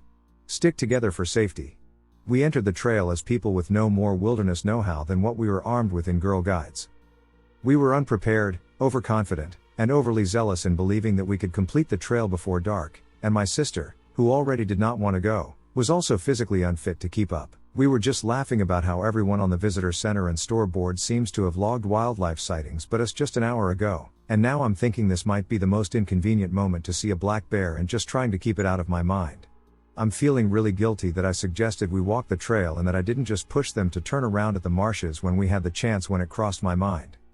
My dad is trying to comfort her by suggesting we are almost out of the woods by trail marker 6, but I know there are 10 and they are not necessarily indicators of how far along the path we are. 10 should be where the loop connects, the fork at the trail entrance. Fortunately, we know by our outlook that we will be descending from here on. We have our phones, and we're now using them as flashlights. Dad is trying to distract her with some jokes, the toad we saw on the path, and so on. I'm walking 3 to 4.5 meters ahead, making sure the path is clear and warning them of any loose stones, roots, and so on. Thank God for the reflectors bolted to the trees because in these types of trails where they haven't been widened and cleared of obstruction, it's hard to distinguish the main trail from the shortcuts and pathways people have created for themselves. It feels like an eternity, and we're pretty scared. I can feel the nervous energy from my dad, who is on high alert, and I also have to pee so bad. He says that people are still behind us, we can hear them, and they'll probably pass us soon, so we aren't alone, and we can ask for help. At least we're descending, and it's not muddy or raining, making it more treacherous. Eventually, I can see the sky through the trees ahead, After an eternity, we get to the end of the trail. As we come up to the parking lot, my sister goes right to the car to get in without another word. I notice there are no other cars in the lot. No bikes, no motorcycles, and no canoes or kayaks left along the side. We get in and go back to the site. My sister feels better, we have a fire, eat some food, and go to bed. I can't sleep very well. The next morning, she's still asleep, and I wake up to Dad making coffee. I said, "So last night, when we exited the trail." And he said, "There were no cars in the lot besides ours. Right?" We both noticed that, from the looks of it, we had been alone on that trail the whole time. Neither of us noticed any flashlights in the trees. We considered people camping in the area, but besides the weird location to camp, we'd never seen anything through the trees, such as the blue of a tarp or the red or green of a tent, and so on. Never heard anything like metal of a pan or pot clanging, never heard a zipper or a tarp blowing or a tent pole being set up, never made out clear words, never even heard shoes on the gravel. And we both heard the voices throughout the trail, below in the marshland, above on the mountain overlooking the marshes, and further in the woods on the descent from the loop. We distinctly heard a man and woman exchange a few words with one another in a calm, low, conversational tone. I thought I heard a kid, maybe 8 to 10 years old, say something to someone without anyone responding. Never anything that sounded like distress or exclamation or even a laugh. Just hushed conversation, even in the dark, right up to the end. We can't really explain it, but I'm sure there was a back entrance to the trail or something that we didn't know about. Whatever the case may be, it was a scary experience, being in the dark and with a person in pain, and I'm glad we made it out without further incident. Even for a brief period, at least those voices gave us the sense that we were not alone in those woods. It only became a scary thought after the fact. We elected not to tell my sister. I'm hoping to go back and see the trail in full daylight someday. Maybe not for a while. My creepy clicky friend says goodbye to me every night, but I can't see him waving. I grew up in central NY, between Parrish and Mexico. You can look up Happy Valley and see just how creepy, surrounded by woods, farms/fields, gravel pits, and swamps. I'm outside roughly 90% of my day. I do firewood, logging, farming, hunting, fishing, and trapping. I'm certainly used to the creepy shit in the woods, so much so that there's a predator light on my walking stick, which is a backwards facing LED light. People deter tigers from leapfrogging them by wearing masks on the back of their heads, but we only have fishers, coyotes, and the occasional wandering bear. So every night, on the wood line, I have a pimp fire pit set up that I use pretty much every night. It's not uncommon to see raccoons and foxes. We feed the birds and even have a huge turkey/deer feeder. My house is basically a safe haven, and we constantly have critters running amok in the daytime and especially at night in the shadows. So you get used to the random ground leaf flutter, twig snapping, and chittering critters in the forest nooks and crannies staring at you. The critters often wonder if you're going to eat that last hot dog, which can be unnerving, honestly. But then there's my clicky buddy who says goodnight to me. It began when I moved into a good buddy's house. He and I are very alike. Hardworking outdoorsmen who hunt, trap, and gather firewood. I've recently gone through some changes in my life, and I was lucky enough to move in with him, which is only 4 miles away from where I grew up. Every night, after working or running through a trap line, I'd work on my fire pit, which is in a clearing we made to store firewood right on the edge of the forest. I'd hear this clicking like a slower version of Predator doing his yout-ya clicks. I'm a horror movie fan, what can I say? The sound was random at first, but then I noticed it reacting to me moving. Grabbing a beer. Click click. Hacking a pipe. Click. Building up the fire or taking a leak. Click click. Initially, I was so freaked out that I felt the need to carry a larger knife than necessary. On some nights, I even had a loaded .223 rifle, especially since a couple of wandering bears came within a quarter mile of my fire pit. I mean, I wear a headlamp, have a lit lantern by me, have a roaring fire, and have a machete and walking stick. Beaver chewed sticks work the best, BTW, so I'm pretty comfy even though I'm shitting my pants as I yell at the darkness to come at me, ha ha ha. So when the fire dies down, with no more smoke for the pipe or hot dogs for my belly, I'll start packing up my stuff and get ready to head inside. Click click. I look around for eyeshine, nothing. I move closer to the woods, straying a little to reposition my headlamp, casting shadows. Click. I've even clicked back. It kind of responded to me a few times, but I could just be stoned out of my gourd. I mean, it's freaked me out so much a few times. I've literally built up the fire just to walk away. My fire pit is built for that kind of thing. I'm literally a pro at having fires. Click click. Now, We do have nocturnal flying squirrels here, and one trick all squirrels, do is hide on opposite sides of trees as you pass by. You'll never see or hear them, and you won't know they're there unless a friend is walking 20 feet in the same direction and you're both looking up at the trees. The squirrels can't hide from both of you. However, I don't believe that this is the source of the noise I'm hearing.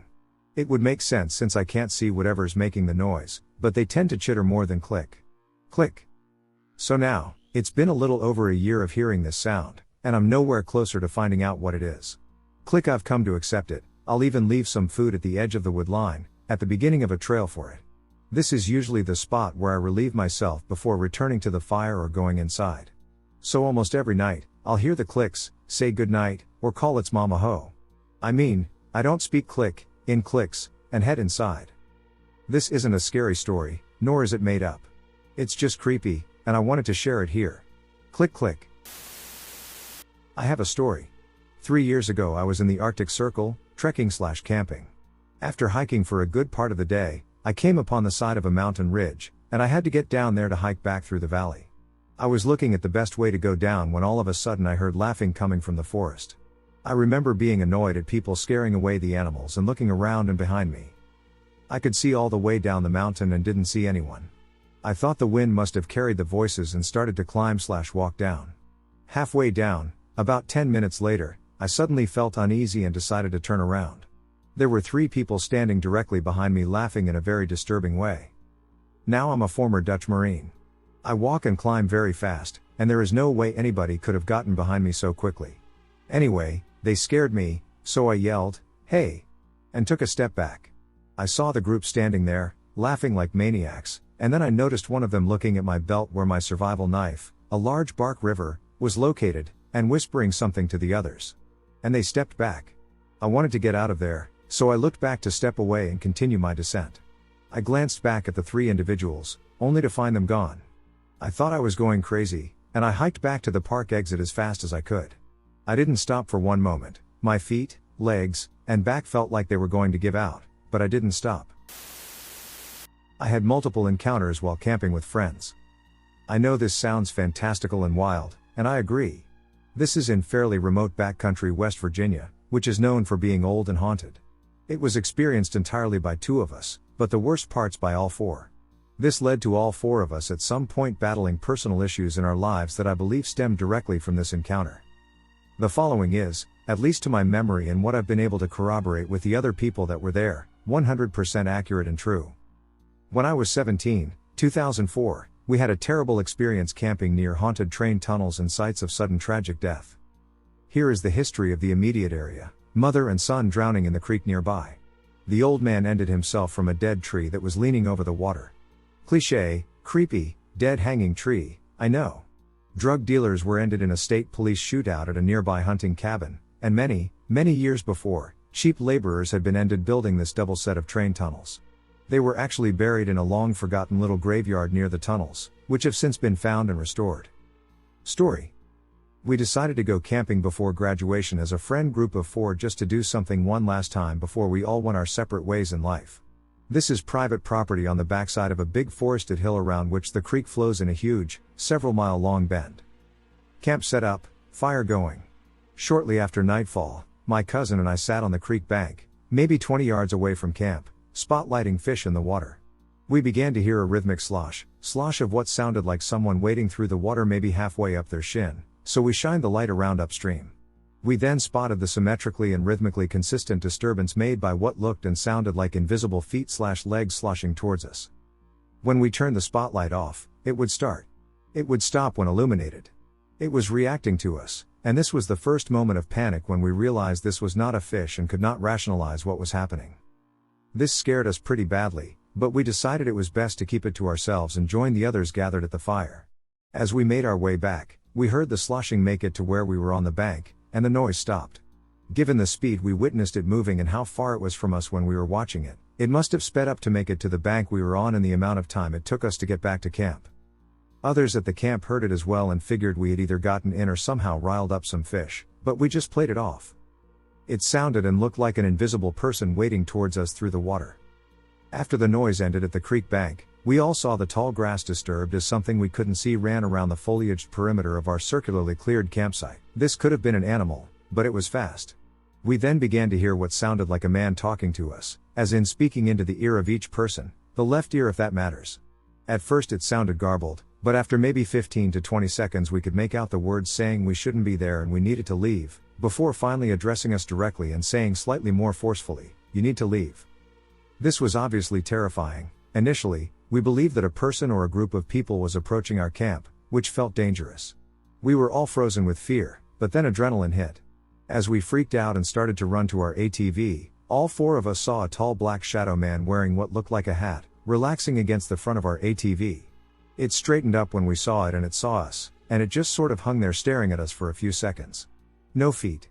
The legs ended in sort of wavy lines, like looking above the fire at the heat waves. It stood out against the dark night behind it.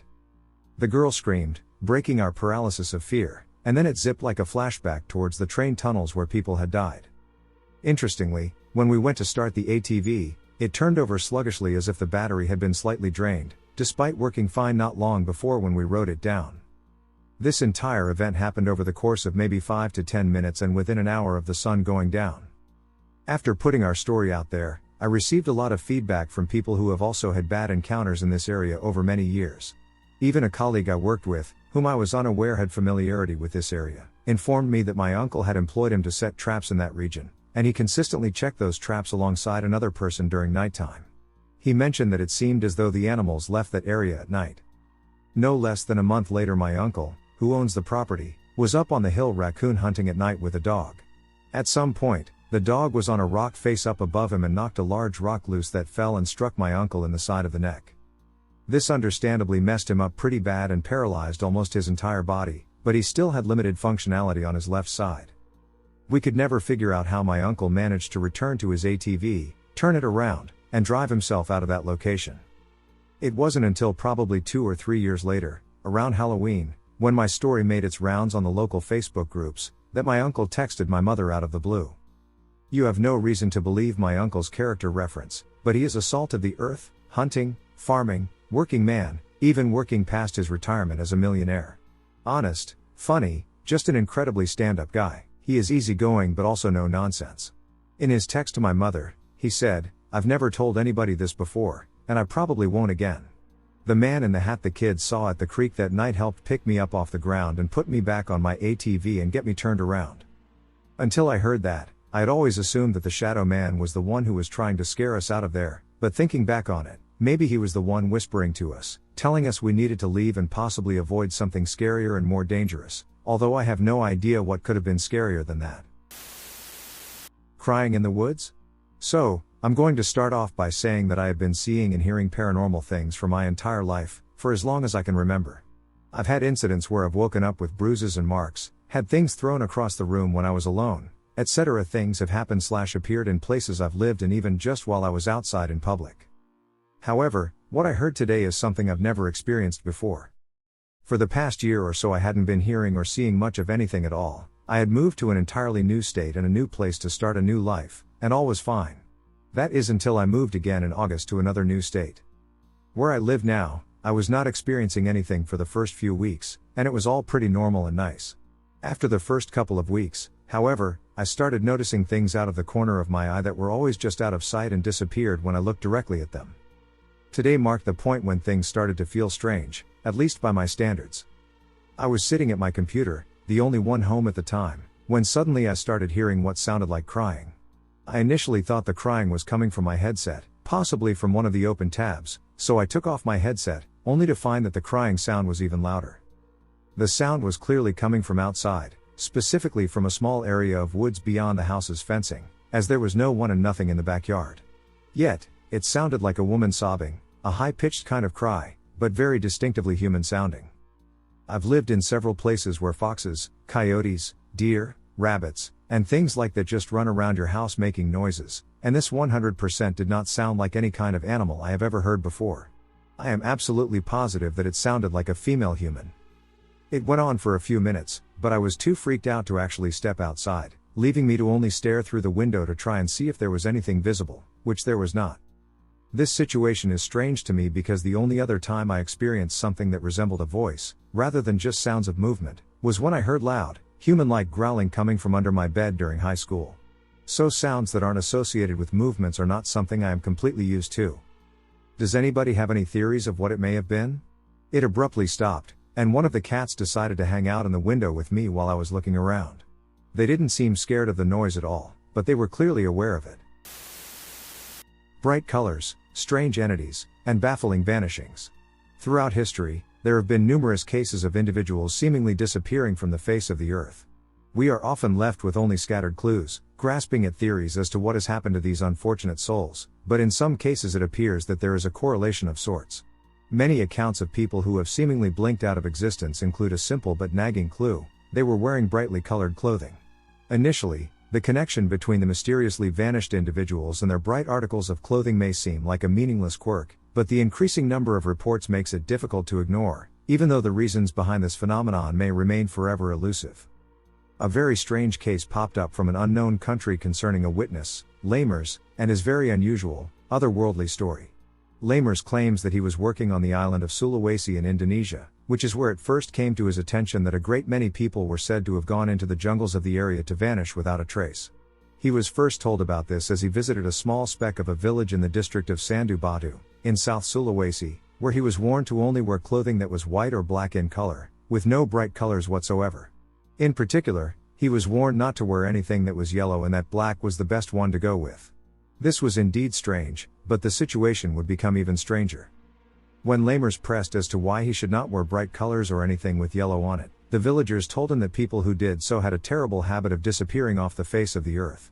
Weirder still, sometimes the people would reappear dazed and confused, not remembering anything of their strange incident and missing the articles of clothing with the offending colors. The villagers could not explain the reason for this phenomenon. After hearing of this, Lamers and his companions warily wore all black when they trekked out into the jungle to investigate some alleged illegal logging in the area, but one of the men apparently broke the rules, and he explains. One of my friends, who is a Bugis Makassar, didn't listen to or understand the warning and wore yellow socks. We did our tour and returned. He was strangely quiet. That night he became extremely ill. I had never seen a person projectile vomit that hard. He had an extreme fever, too. We nursed him, and about a day later he returned to his healthy self. Then he told us what happened. He said something had bitten him on his right leg's calf and then his thigh. He showed us the marks. They were huge scratches. He said he could not see what was attacking him. He said he did not want to tell us what happened because he was embarrassed. The villagers stood around us with these knowing looks while we looked at the marks. They said he was very lucky. Usually people disappear. I was stunned. What was going on here, and what in the world does the color yellow have to do with it? It is unclear, but Lamers claims that he would get at least some theories during his stay. He recounts the story of a female friend whose brother went hiking in the mountains with 4 other people, after which all of them disappeared. After an intensive search, finally the brother was found, alive but in a dazed state and looking undernourished and skeletal. When asked about what had happened to them, the brother said he could not remember, but whatever it was had obviously and visibly traumatized him. No trace of the others was ever found. Lamers asked his friend what she thought had happened to them, and he says of her response and his reactions to it. She said it was the demon. She said many people have disappeared in the mountains because of it. I asked my engineer friend who I worked with about this early today. He said it happens often and reminded me of Walla Walla, the village we had gone to. Entire cultures have developed around this problem. They wear only black because they believe this allows them to travel through the jungle undetectable by whatever it is that takes these people. There is something taking place with these people, Whitley. Something terrible and evil in Sulawesi. The people of Sulawesi have come to terms with it and have tried to adapt themselves to deal with whatever it is. This situation has persisted long enough to alter the local culture. I will continue to investigate what this is. Is that what this was? A demon? This makes sense considering that the population of the region is around 85% Muslim, but could there be any other explanation? He apparently did follow up on all of this, managing to get more information out of the locals, as well as from the lone survivor from that doomed trek as his memory came trickling back to him about that fateful hike. However, his story seems to make no real sense and is so bizarre it leaves more questions than answers. Lamers tells Strieber of this additional information. I found out he kept seeing little demon people. These beings engage in a practice known as abduction. No one knows why they do this. But sometimes the people come back after a bit. The people or creatures who do this have a small nose, and their eyes are small and black, but their mouths are very broad, and when they smile, it is enormous compared to the rest of their face. He could not remember the color of their skin. I asked for a picture to be drawn. He managed a crude happy face with a nose consisting of a single line and a huge grimace. The boy was the only one who could see them out of the 5. He kept seeing a lot of them, but when he tried to show the others, one of the 4 who disappeared could see them. He also saw a strange animal he could not recognize. These animals are the size of a horse with huge antlers. He said he saw herds of them. He could not understand where they came from or why there were so many. They are not an animal indigenous to the area. No known animal of that size exists in Sulawesi. Apparently this is a widespread problem. Is this demon an evil forest spirit, or is it simply a part of folklore? What is the significance of the colors, and why must people wear black? Does this somehow draw these forces in, and maybe they are attracted by these colors? It is very interesting to note that some of the most bizarre vanishings on record are theorized to have had some link to bright colors, according to missing persons investigator David Paulides, author of the Missing 411 series of books. Paulides has researched strange vanishings all over the world and has compiled a sort of list of criteria that seem to be common to many of the cases. Examples include people disappearing practically right under the noses of nearby friends or family, bodies turning up without shoes or proper outdoor clothing, children who have gone missing only for their bodies to turn up in inaccessible areas where they could not possibly have climbed to on their own, belongings or clothing left behind often neatly folded or arranged, corpses that have turned up in areas that have already been thoroughly searched or are out of reach, and people who have disappeared without leaving a single scrap of evidence behind. Many of these disappearances seem to happen near bodies of water or berry patches. The cause of death is often unclear, there are no tracks, and search dogs often cannot pick up the scent or are led to places like sheer walls that no one could scale. People who were with the missing often explain their separation without pinpointing the exact time or method. Interestingly, many of the vanished individuals wore bright colors. This has been seen in many vanishings covered by Paulides, with perhaps the most well-known being the disappearance of 6-year-old Dennis Martin. On June 14, 1969, Dennis was on a camping and hiking trip to the Great Smoky Mountains when he and his family stopped off at a grassy mountain highland meadow and popular stop-off point along the Appalachian Trail known as Spence Field. As the adults sat out on the grass chatting, Dennis, his brother, and 2 other boys on the trip thought it would be amusing to play a prank on their parents. They decided that they would split up, go out into the woods, and then simultaneously jump out from different directions to startle the adults in what was meant to be just harmless fun. 3 of the boys went one way, and Dennis, who was the youngest, went the other. The reason he had been chosen to be on his own was that he was wearing a highly visible bright red shirt. This is something to remember in relation to this article, the bright colors. Just as planned, the 3 older boys jumped out and scared the adults, but then the men asked where Dennis was. Since the other boys had seen him just a few minutes earlier, they assumed that he had merely missed his cue, and so they waited for him to jump out of the trees as well, but he never appeared. Dennis' father, Bill Martin, went out to get his son, expecting that he would be there hiding in the bushes as he had been instructed, but an immediate search of the area showed no signs of the boy, and calls into the woods went unanswered. Increasingly worried, Bill and Dennis' grandfather, Clyde Martin, hiked out in different directions farther and farther from the place where the boy had last been seen, and still they found nothing. Park rangers were notified, and a search was launched that continued until nightfall, when heavy rain and thunder began to fall, hampering efforts to find the boy. Consequently, the search was called off until the following day, with still no trace of Dennis's whereabouts. In a rather ominous twist, a few hours after Dennis had gone missing, a family named the Keys reported that they had been hiking approximately 6 miles from Spence Field when they heard a boy scream. The son also claimed to have seen movement in a bush, which he at first had thought to be a bear but turned out to be a man walking in the woods with something apparently slung over his shoulder. As spooky as this may seem, authorities determined that the location was too far away from Spence Field to have possibly had anything to do with Dennis within the time frame of events. In the following days, the search efforts quickly grew to include hundreds of people scouring the area, such as park rangers, locals, volunteers, bloodhounds, and helicopters, while the news of the disappearance began making major national headlines. Since Dennis was described as a robust, healthy boy with plenty of hiking experience, it was thought that he was alive and would be found in short order, but continuing heavy rains flooding roads, as well as thick fogs, made efforts difficult. For their part, Dennis's parents posted a hefty reward for any information leading to finding their son. Dennis Martin has never been found, and no trace of what happened to him has ever been uncovered. Interestingly, this all fits several of Paulides' criteria, including the brightly colored clothing.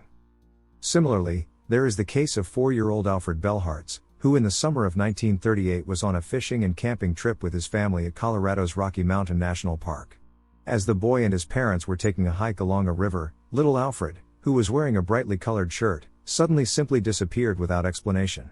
One moment he had been there walking in a line behind them, and the next the parents had turned around to find he was gone without a trace. There had been no shout or sign of distress, and all calls to him went unanswered. He had seemingly just ceased to exist. Although the parents claimed that the boy had gone nowhere near the water, authorities were nevertheless convinced that he had fallen into the river and immediately went about blocking it off so that it could be thoroughly searched and so that his body would not float too far away.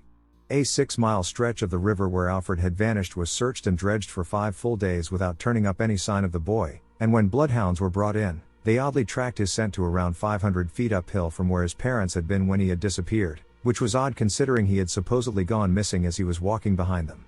Also strange was that allegedly the bloodhounds followed the trail for some time before reaching a fork and suddenly stopping and simply lying down, an odd behavior for trained scent dogs to display, and also strange because it seemed that the trail had just abruptly stopped and vanished just as surely as the boy had.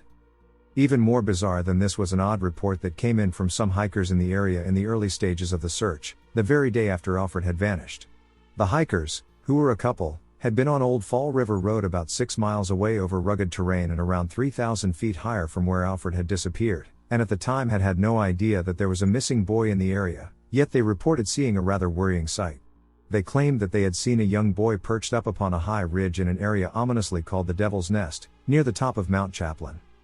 The hikers reported that the boy had been sitting alone in a forlorn manner when he suddenly moved out of sight, and they described this movement as looking like he was being jerked back. At the time, they couldn't comprehend how a young boy, alone in the remote wilderness, could have managed to climb onto such a formidable high ridge. The hikers said they knew the boy they saw was missing Alfred Bellhartz as soon as they got home and saw the news. Authorities acted on the tip and made the journey out to the Devil's Nest, a perilous hike through thick, unforgiving forested terrain littered with rough brush and dense trees, and there at the top of the looming ridge they could find no trace of the boy. Park rangers concluded that the boy could not have hiked to the ridge where the hikers claimed to have seen him, given the steep, dangerous climb, the elevation, and the difficulty of the terrain. There are several weird details about this case. How did Alfred manage to just vanish right under his parents' noses without making a sound? What happened to his scent trail, and why did the bloodhounds following him act so oddly?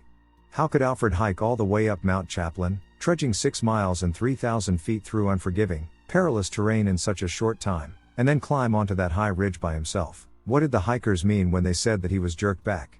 We may never know, and Alfred Bellhartz has never been found. Oddly enough, it is reported that young little Bellhartz had been wearing brightly colored clothing at the time of his vanishing.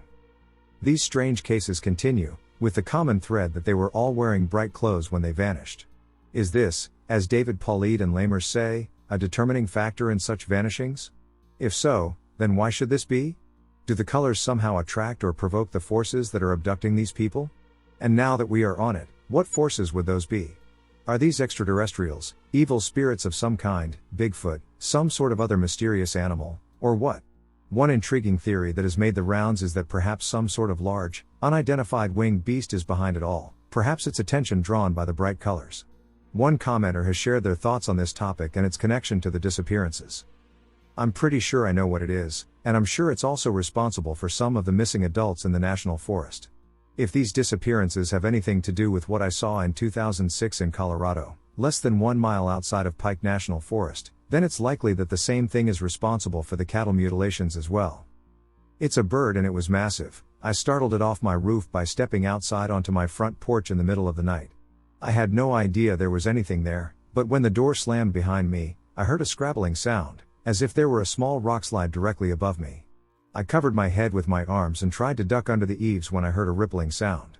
It sounded almost exactly like the noise made by one of those huge flags when a sudden strong gust of wind unfurls it. Then, there was a boom. I felt a percussive boom in my eardrums, which caused me to start losing my balance and fall backwards. That's when a giant shadow passed overhead. A giant shadow passed overhead from a height of 1.5 stories, clearing a 50 feet tall tree in the front yard. The shape of the shadow most resembled a vulture, and I can't imagine the wingspan being less than 20 feet. As it glided up, it screamed. A pulsating croak? Not sure quite how to describe it. It was not a sound I have ever heard before. Oddly, it didn't seem to have flapped its wings again. I refused to think about it for about a year because it was so ridiculously improbable. When an inspection of the roof occurred, the comment was, "It looks like Freddy Krueger attacked your roof." In addition to the gashes, there were also a few puncture holes. So I started researching and haven't stopped. It is, of course, possible that the presence of bright colors could just be a coincidence. Perhaps it is not relevant and has simply been assigned value by Pauline and others, but then how would that explain the clear link supposedly conveyed to lemurs by the people of that remote area of Indonesia and their aversion to entering the jungle wearing anything other than white or preferably black? Could there possibly be a connection here, and if so, what would it be? Lemurs' stories about bright colors and people reappearing without memory resemble Pauline cases, where similar phenomena occur. Are there mysterious forces drawn to these colors that somehow make these people disappear? It is impossible to know for sure, and this phenomenon appears to be beyond our understanding. However, until we gain more insight, it may be wise to avoid wearing brightly colored clothing during your next hike through the woods. Paranormal or just a wild animal? I need help figuring out what it could be. I was walking home at night by myself, 14 at the time, I am 39 now, at around 2 o'clock to 3 a.m. I was at a friend's house and began the 5-mile walk home. This is in Northwest Ohio. I was over 3/4 of the way home, and on the right side of the road, the houses were very spread out, while on the left, there was a cornfield with no stalks and a large wooded area beyond it. I was approaching a house with 2 larger SUV vehicles in the short driveway. As I approached the house, maybe 50 to 60 feet away, I heard audibly loud, deep breathing and a weird grunting type noise I had never heard before. I crouched low as soon as I heard the noise and crept to the side panel below the window to the right of the SUV, feeling frozen with real fear. I sat there for a couple minutes just listening and not moving and could sense it knew exactly where I was, and it did not move at all that I could tell. After those first couple minutes of terror, I felt I had to do something, as I was just sitting still, breathing heavily.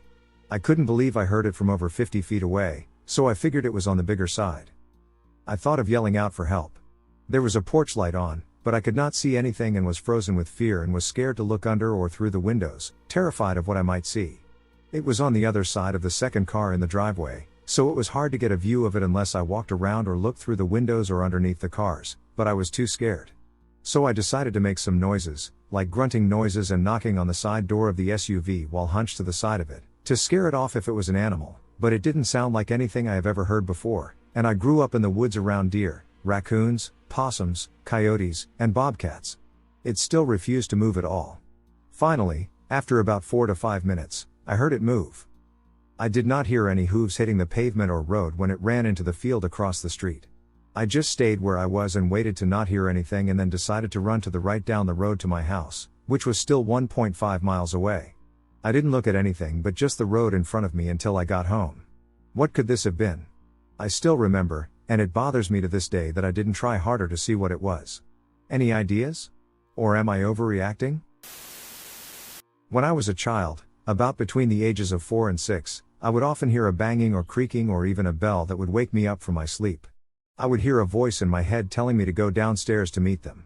When I would descend to the kitchen/back door area, my memory of its appearance is unclear. I would observe a very tall and slender entity resembling a woman, yet not entirely human. I remember there being some blue and black features, but when I try to picture it in my head, it seems monstrous, and I get scared and give up because I don't think I want to remember. Anyways, at the time I felt no fear, and I likely did not understand what was happening. I was a very kind, naive, trusting, and vulnerable child. I would take its hand and walk outside, and after that everything is blank. It may have given me gifts like rocks and stuff like that I probably still have, but I can't remember. I think that's where I got my obsession with collecting rocks and crystals and being good at finding cool stuff in the dirt because maybe it showed me how, I don't know. I am just guessing at that because my memory is fuzzy. It probably messed with my memory. It happened a lot for a few years, probably a few times a week or every 2 weeks. It just stopped as I aged. Since then, I have always felt as though someone is watching me or that I am not alone. I always thought I was being paranoid, but then I started looking into the Fae folklore around the world. Once I learned enough, I got a chill down my spine and realized what I was dealing with. I try to put it out of my mind and just live my life, but I still get really scared and get chills when I think about it or talk about it. The house I lived in was over 150 years old, and other strange things would happen, like things moving on their own or things going missing and appearing later on in odd places. Still to this day, anywhere I move, strange things happen. My mother consistently advised me to approach the supernatural with respect and caution, assuring me that it would not cause harm. I probably won't be sleeping well tonight now that I have shared the story and remembered for a brief time. I only tell people I trust or anonymously online. Sometimes I wonder if it was a dream, but it happened so often, and I would wake up with dirty feet the next day, and once my mom woke up and caught me coming back inside in the middle of the night, and I had no explanation for her. Pretty sure it would either tell me not to tell or make me forget briefly, so I would go back to sleep right away, but in the morning I would remember some of it. I don't know if it's related, but I have really bad luck, but in a good way, like a lot goes wrong in my life all the time but always ends up being okay in the end without much intervention by myself. I always have weird night terrors, sometimes about being taken every few years in my adulthood, but I don't know if that's related either. Anyways, feel free to ask questions, and I may remember more and add to it. I wish I could talk to a professional in face stuff to understand my experience more because it scares me. Also, to add, I lived way out in a small rural town next to a forest and lake. I liked going in the woods and still do, but I always feel a bit scared, especially when it starts to get dark, but it's a weird kind of peaceful fear, and it's kind of enjoyable. I don't know, it's all strange and confusing. I haven't actually done enough research to pinpoint what kind of fae and what they want because I get so scared when I do that I give up and try to forget what I remember, but I can't. Ghost in the woods. I was in the woods, and I was trying to metal detect when I saw movement deeper in the woods. I thought it looked like a coyote or a deer, but my mom also saw it, and she said it looked a lot like a man with white or beige pants. Then she saw it go behind a tree and disappear. She described its movement as gliding, noting that it easily navigated through the woods, even though there are usually obstacles like brush and sticks in the way. What's even stranger is that shortly after, she heard a metal-like clang. We got out of there and went back to the house. And the thing is, 2 years ago in January a man went missing and was found dead of hypothermia in those woods. They had to get a stretcher and everything. Has anyone else had a similar experience? Them that watches from the woods. This story is based on a genuine and eerie incident that multiple people in various homes witnessed. I can only share my personal experience and what I observed. It goes like this. I was arriving at my little trailer deep in the heart of Tennessee from my job at a haunted dollar holler, a story for another day, and drove up the 1/4 mile driveway that runs next to the state wildlife preserve. I pulled in front of our place and parked and greeted Jake, one of my red tick coonhounds, and let him off his lead to run to the porch, as is his habit. But this time, he acted out of character by running off into the dark while I cursed at him. He made a large circle around the 5 trailers and eventually met me at the porch from the opposite side. I called him colorful names, and he went in the house easily with the rest of the dogs and settled in for dinner, which is my habit to serve when I get home. Didn't think much of his behavior until later. I then made a simple meal for my wife and me and came into the bedroom to settle in for the night with her and maybe watch some Netflix before drifting off, unaware that the whole time we were being observed. See, over on my side of the bedroom is a mounted 32 inches security monitor with 4 night vision cameras with IR spotlights in overlapping fields of view around our home, all feeding to a 1 terabyte hard drive. It's a habit to look over at the monitor while watching TV or whatever, and I noticed on camera number 3, the one facing the wildwood about 50 yards from our house and the driveway, an incredibly, arc welder bright sphere of light about 4 feet across sitting motionless about 30 off the ground just outside the tree line. I wrinkled my brow in curiosity, raised my finger to point at the sphere on the monitor, and started to say, "Baby, what's the," when the sphere winked out like a soap bubble, and our cameras blinked. Ooh, feel the pucker there? Yeah, me too. So, like sane people, we ran around, locked all the doors and windows, grabbed some guns, and hid under the bed with the dogs. But what kind of story would that be? No, I put on my boots and grabbed a flashlight and my Ruger .40 with hollow points and headed out into the night. I came around the house to my gardens and walked out on the great stone slab where I had many containers and old bathtubs and drums cut in half lengthwise full of dirt, waving my flashlight around. I wasn't sure what exactly I was looking for, but I knew I'd know it when I saw it, ya know? The first spot I shone the light on was the area where we saw the sphere, of course. Saw a pair of glowing eyes. Cat, I said out loud and panned the beam further down the trees. Still seeing nothing, I swung the beam back to the only thing I did see, which was the cat. Cat, I said again thoughtfully, gazing at it since there was nothing else to focus on. I was just about to head back in when the cat stood upright, about 3 feet tall, and opened a second set of eyes right under the first. Super pucker. So, I dropped everything and ran in the house and locked the doors and windows, grabbed the guns, and hid under the bed. But what kind of story would that be? That night, I learned about my true self and how I react when faced with the unknown. And apparently my reaction is to call out in a loud and cheerful voice, "Hi. You don't have to be afraid. I won't hurt you. Please don't hurt me. You can come here into the gardens to meet, but you are not invited inside." The eyes surged forward as soon as I was done speaking. It was coming right at me. So I dropped everything and ran in the house, locked the windows and doors, grabbed the guns, and hid under the bed like a sane man, right?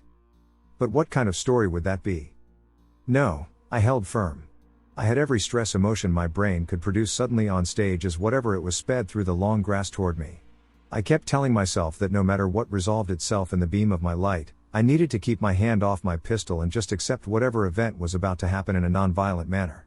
Closer the form came, strangely morphing and shifting until what was revealed was two cats that had apparently been standing on a stump and came when I called out because food giver, and one great giant jackass swinging a flashlight. Feeling a bit chagrined, I headed in to see what Baby Doll had extracted from the video. And that's where it got really unsettling.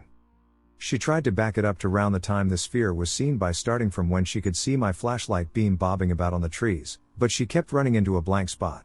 Starting the video from the time you can see my headlights and letting it run forward also ran into a blank spot. We determined by the timestamps that there were about 11 seconds unaccounted for. At first she thought it was an artifact of trying to pause and back up the footage. But then we played it through for a fifth time, starting with the headlights, and the video played smoothly without a glitch all the way to my bobbing flashlight. No light. No blank spot. Just smoothly edited footage. Why would I say edited? Because if we saw a drone, a reflected bug, a weirdo in a tree with a spotlight, a plane with a light at the right angle, swamp gas, Venus, a flock of geese, or whatever, we would have seen it on the playback. This situation left us with no clues, no leads, and an increasing doubt about whether we had actually seen anything at all. Until the next day, that is. It was about mid-afternoon the next day, and I had flagged down the landlord's handyman to chat and make plans for maybe doing a scrap haul later. The conversation flowed naturally, and I said, "Hey, do you want to hear something odd?" Before sharing my story, he stopped me halfway through and asked, "You saw it too, then?" I guess the old boy had sent it through the cameras at the back of the family's trailer when he was making a few minor plumbing repairs that evening. He said they had seen it sitting in that same spot for the past 5 nights all night and had thought that we had installed a spotlight. The object was located on state land, 30 feet in the air. So with this final revelation coupled with our experience, we laid out a pretty eerie reality. There was something there. It was watching me and the wife specifically, and the moment I noticed it, it poofed away but didn't care about the folks 75 yards away. It was able to tell from 50 yards away at night through a wall what I was saying and where my attention was at. It was able to edit a non-remote hardwired camera system on the fly as easily as rolling a coat of paint. And since it did not finish the editing until after I was inside, it was definitely watching me outside alone. When I told the tale, several folks told me that my story matched many tales of a similar type, and many of them were paired with a strange cat encounter immediately after the events. Some advised aliens, and some counseled fae. Some people informed me about ley lines and suggested that I look up maps related to them. I did, and I was both unhappy and unsurprised by the results. All I know is those woods are weird, and that glowing sphere sure isn't the strangest thing that has ever come out of them and reached out to me, but Grandma Moose's, or how I became an agnostic from an old settled atheist, is a tale for another time. Scary experience in Mount Rainier National Park. This happened to me last weekend, and I'd really like to get some opinions and figure out what happened to me while camping in my van in Mount Rainier National Park. My memory of the night is very hazy, and piecing it all together has been difficult. I went to a van life meetup in Enumclaw, Washington, over the weekend. The city is close by Mount Rainier National Park, and because I had already made the trip, I figured I might as well camp overnight nearby the park in a dispersed camping spot in the forest. I brought some ingredients to make carne asada tacos, downloaded some movies, and was ready for a nice cozy evening in my van, something that I do on most weekends in various campsites around the state. I hiked around the campsite, which was very nice save for the large amounts of trash that were littered about, which actually made me really sad. The trail led to 2 fire pits not too far from where I had parked, and it ended at a quiet riverbank. It seemed like it was a spot that local teens might go to drink and smoke weed. There was even a log bench with the words 420 painted colorfully on its seat. I wasn't sure how recently people had been here, and there were open, half-drunk cans around the fire pits, which seemed cold. I wasn't quite sure if this meant anything in the moment, but it was a bit on the warmer side outside at around 70 degrees. I decided that it likely wasn't an active camp and stayed. The spot wasn't terribly isolated. Every 30 minutes or so someone would drive by to claim other campsites down the lonely fire road, some trucks and even an RV. People like me looking to spend time out in nature and who don't want to shell out the extra cash for a campsite. After exploring the area, I went back to my van to start making dinner. I used a satellite communicator to check in with my friends and family, as I didn't have any service this deep into the forest. The sun was setting as I sat down to eat my tacos. I left my doors open to let the air flow, and the cool breeze felt amazing. But after eating and when it was quiet, I started noticing a sound in the distance. They sounded like gunshots, really almost like cannon shots. Deep, rhythmic booms echoing in the valley every few seconds. What accompanied those sounds were the still distant, yet closer noises of a chainsaw in the distance. Now neither of these noises is very uncommon to hear when camping on fire roads, to be honest. People in Washington love their guns, and it wouldn't be unheard of for someone to use a chainsaw to cut down larger trunks into firewood. Summer fire ban be damned. I also saw some campers start to leave, including an RV, which was particularly unusual. Finding a campsite for an RV can be hard, but it is especially hard to find one at night. The rule is to always find camp before the sun sets, and the sun had only just disappeared from the sky. Something spooked them, and I wondered if it would be wise to follow their lead. However, I had unwashed dishes on the counter, and I was in no mood to move. And so I didn't. I did, however, triple-check that all my doors and windows were locked before drifting to sleep. That night can only be described as hazy and disorienting. I have very little memory of anything that happened, but the evidence that something had most definitely happened was very evident. I remember being awake in the pitch black of night, struggling to breathe. Not choking, my lungs were filling with air, but I remember the feeling of drowning. I remember the pleading desperation for air. I remember trying to see with my sight being wholly consumed by the darkness in front of me. I have a memory of trying to punch out a window to no avail. I remember making my way to the side doors of my van to open the door to breathe. And then I woke up in bed, and the sun was in the sky. I would have chalked this up to a really bad dream, but the damage around me was evident. There was definitely a struggle. Some of my window blinds were sliced and ruined, one of my windows had scratch marks from the inside, and even the air vent on my ceiling was obliterated from the inside. My curtain rack was pulled down from the ceiling, which was screwed into a beam. I didn't think I was even capable of this. The van was well ventilated, so I am unsure as to why I would have trouble breathing in the first place. My carbon monoxide detector was silent, and the van was well ventilated after cooking. I have no idea what possibly could have caused me to do this and ruin my lovely van. I saw no indication of any kind of forced entry, and all the damage was done from the inside by me trying to get out, I guess. My knuckles were very sore, as were my feet, as I probably hit them hard on the various cabinets in the van on my way out. A pole I used to prop up my canopy was strangely out of place in the middle of the floor and broken at the ends. I have never had any form of night terrors or sleepwalking before this.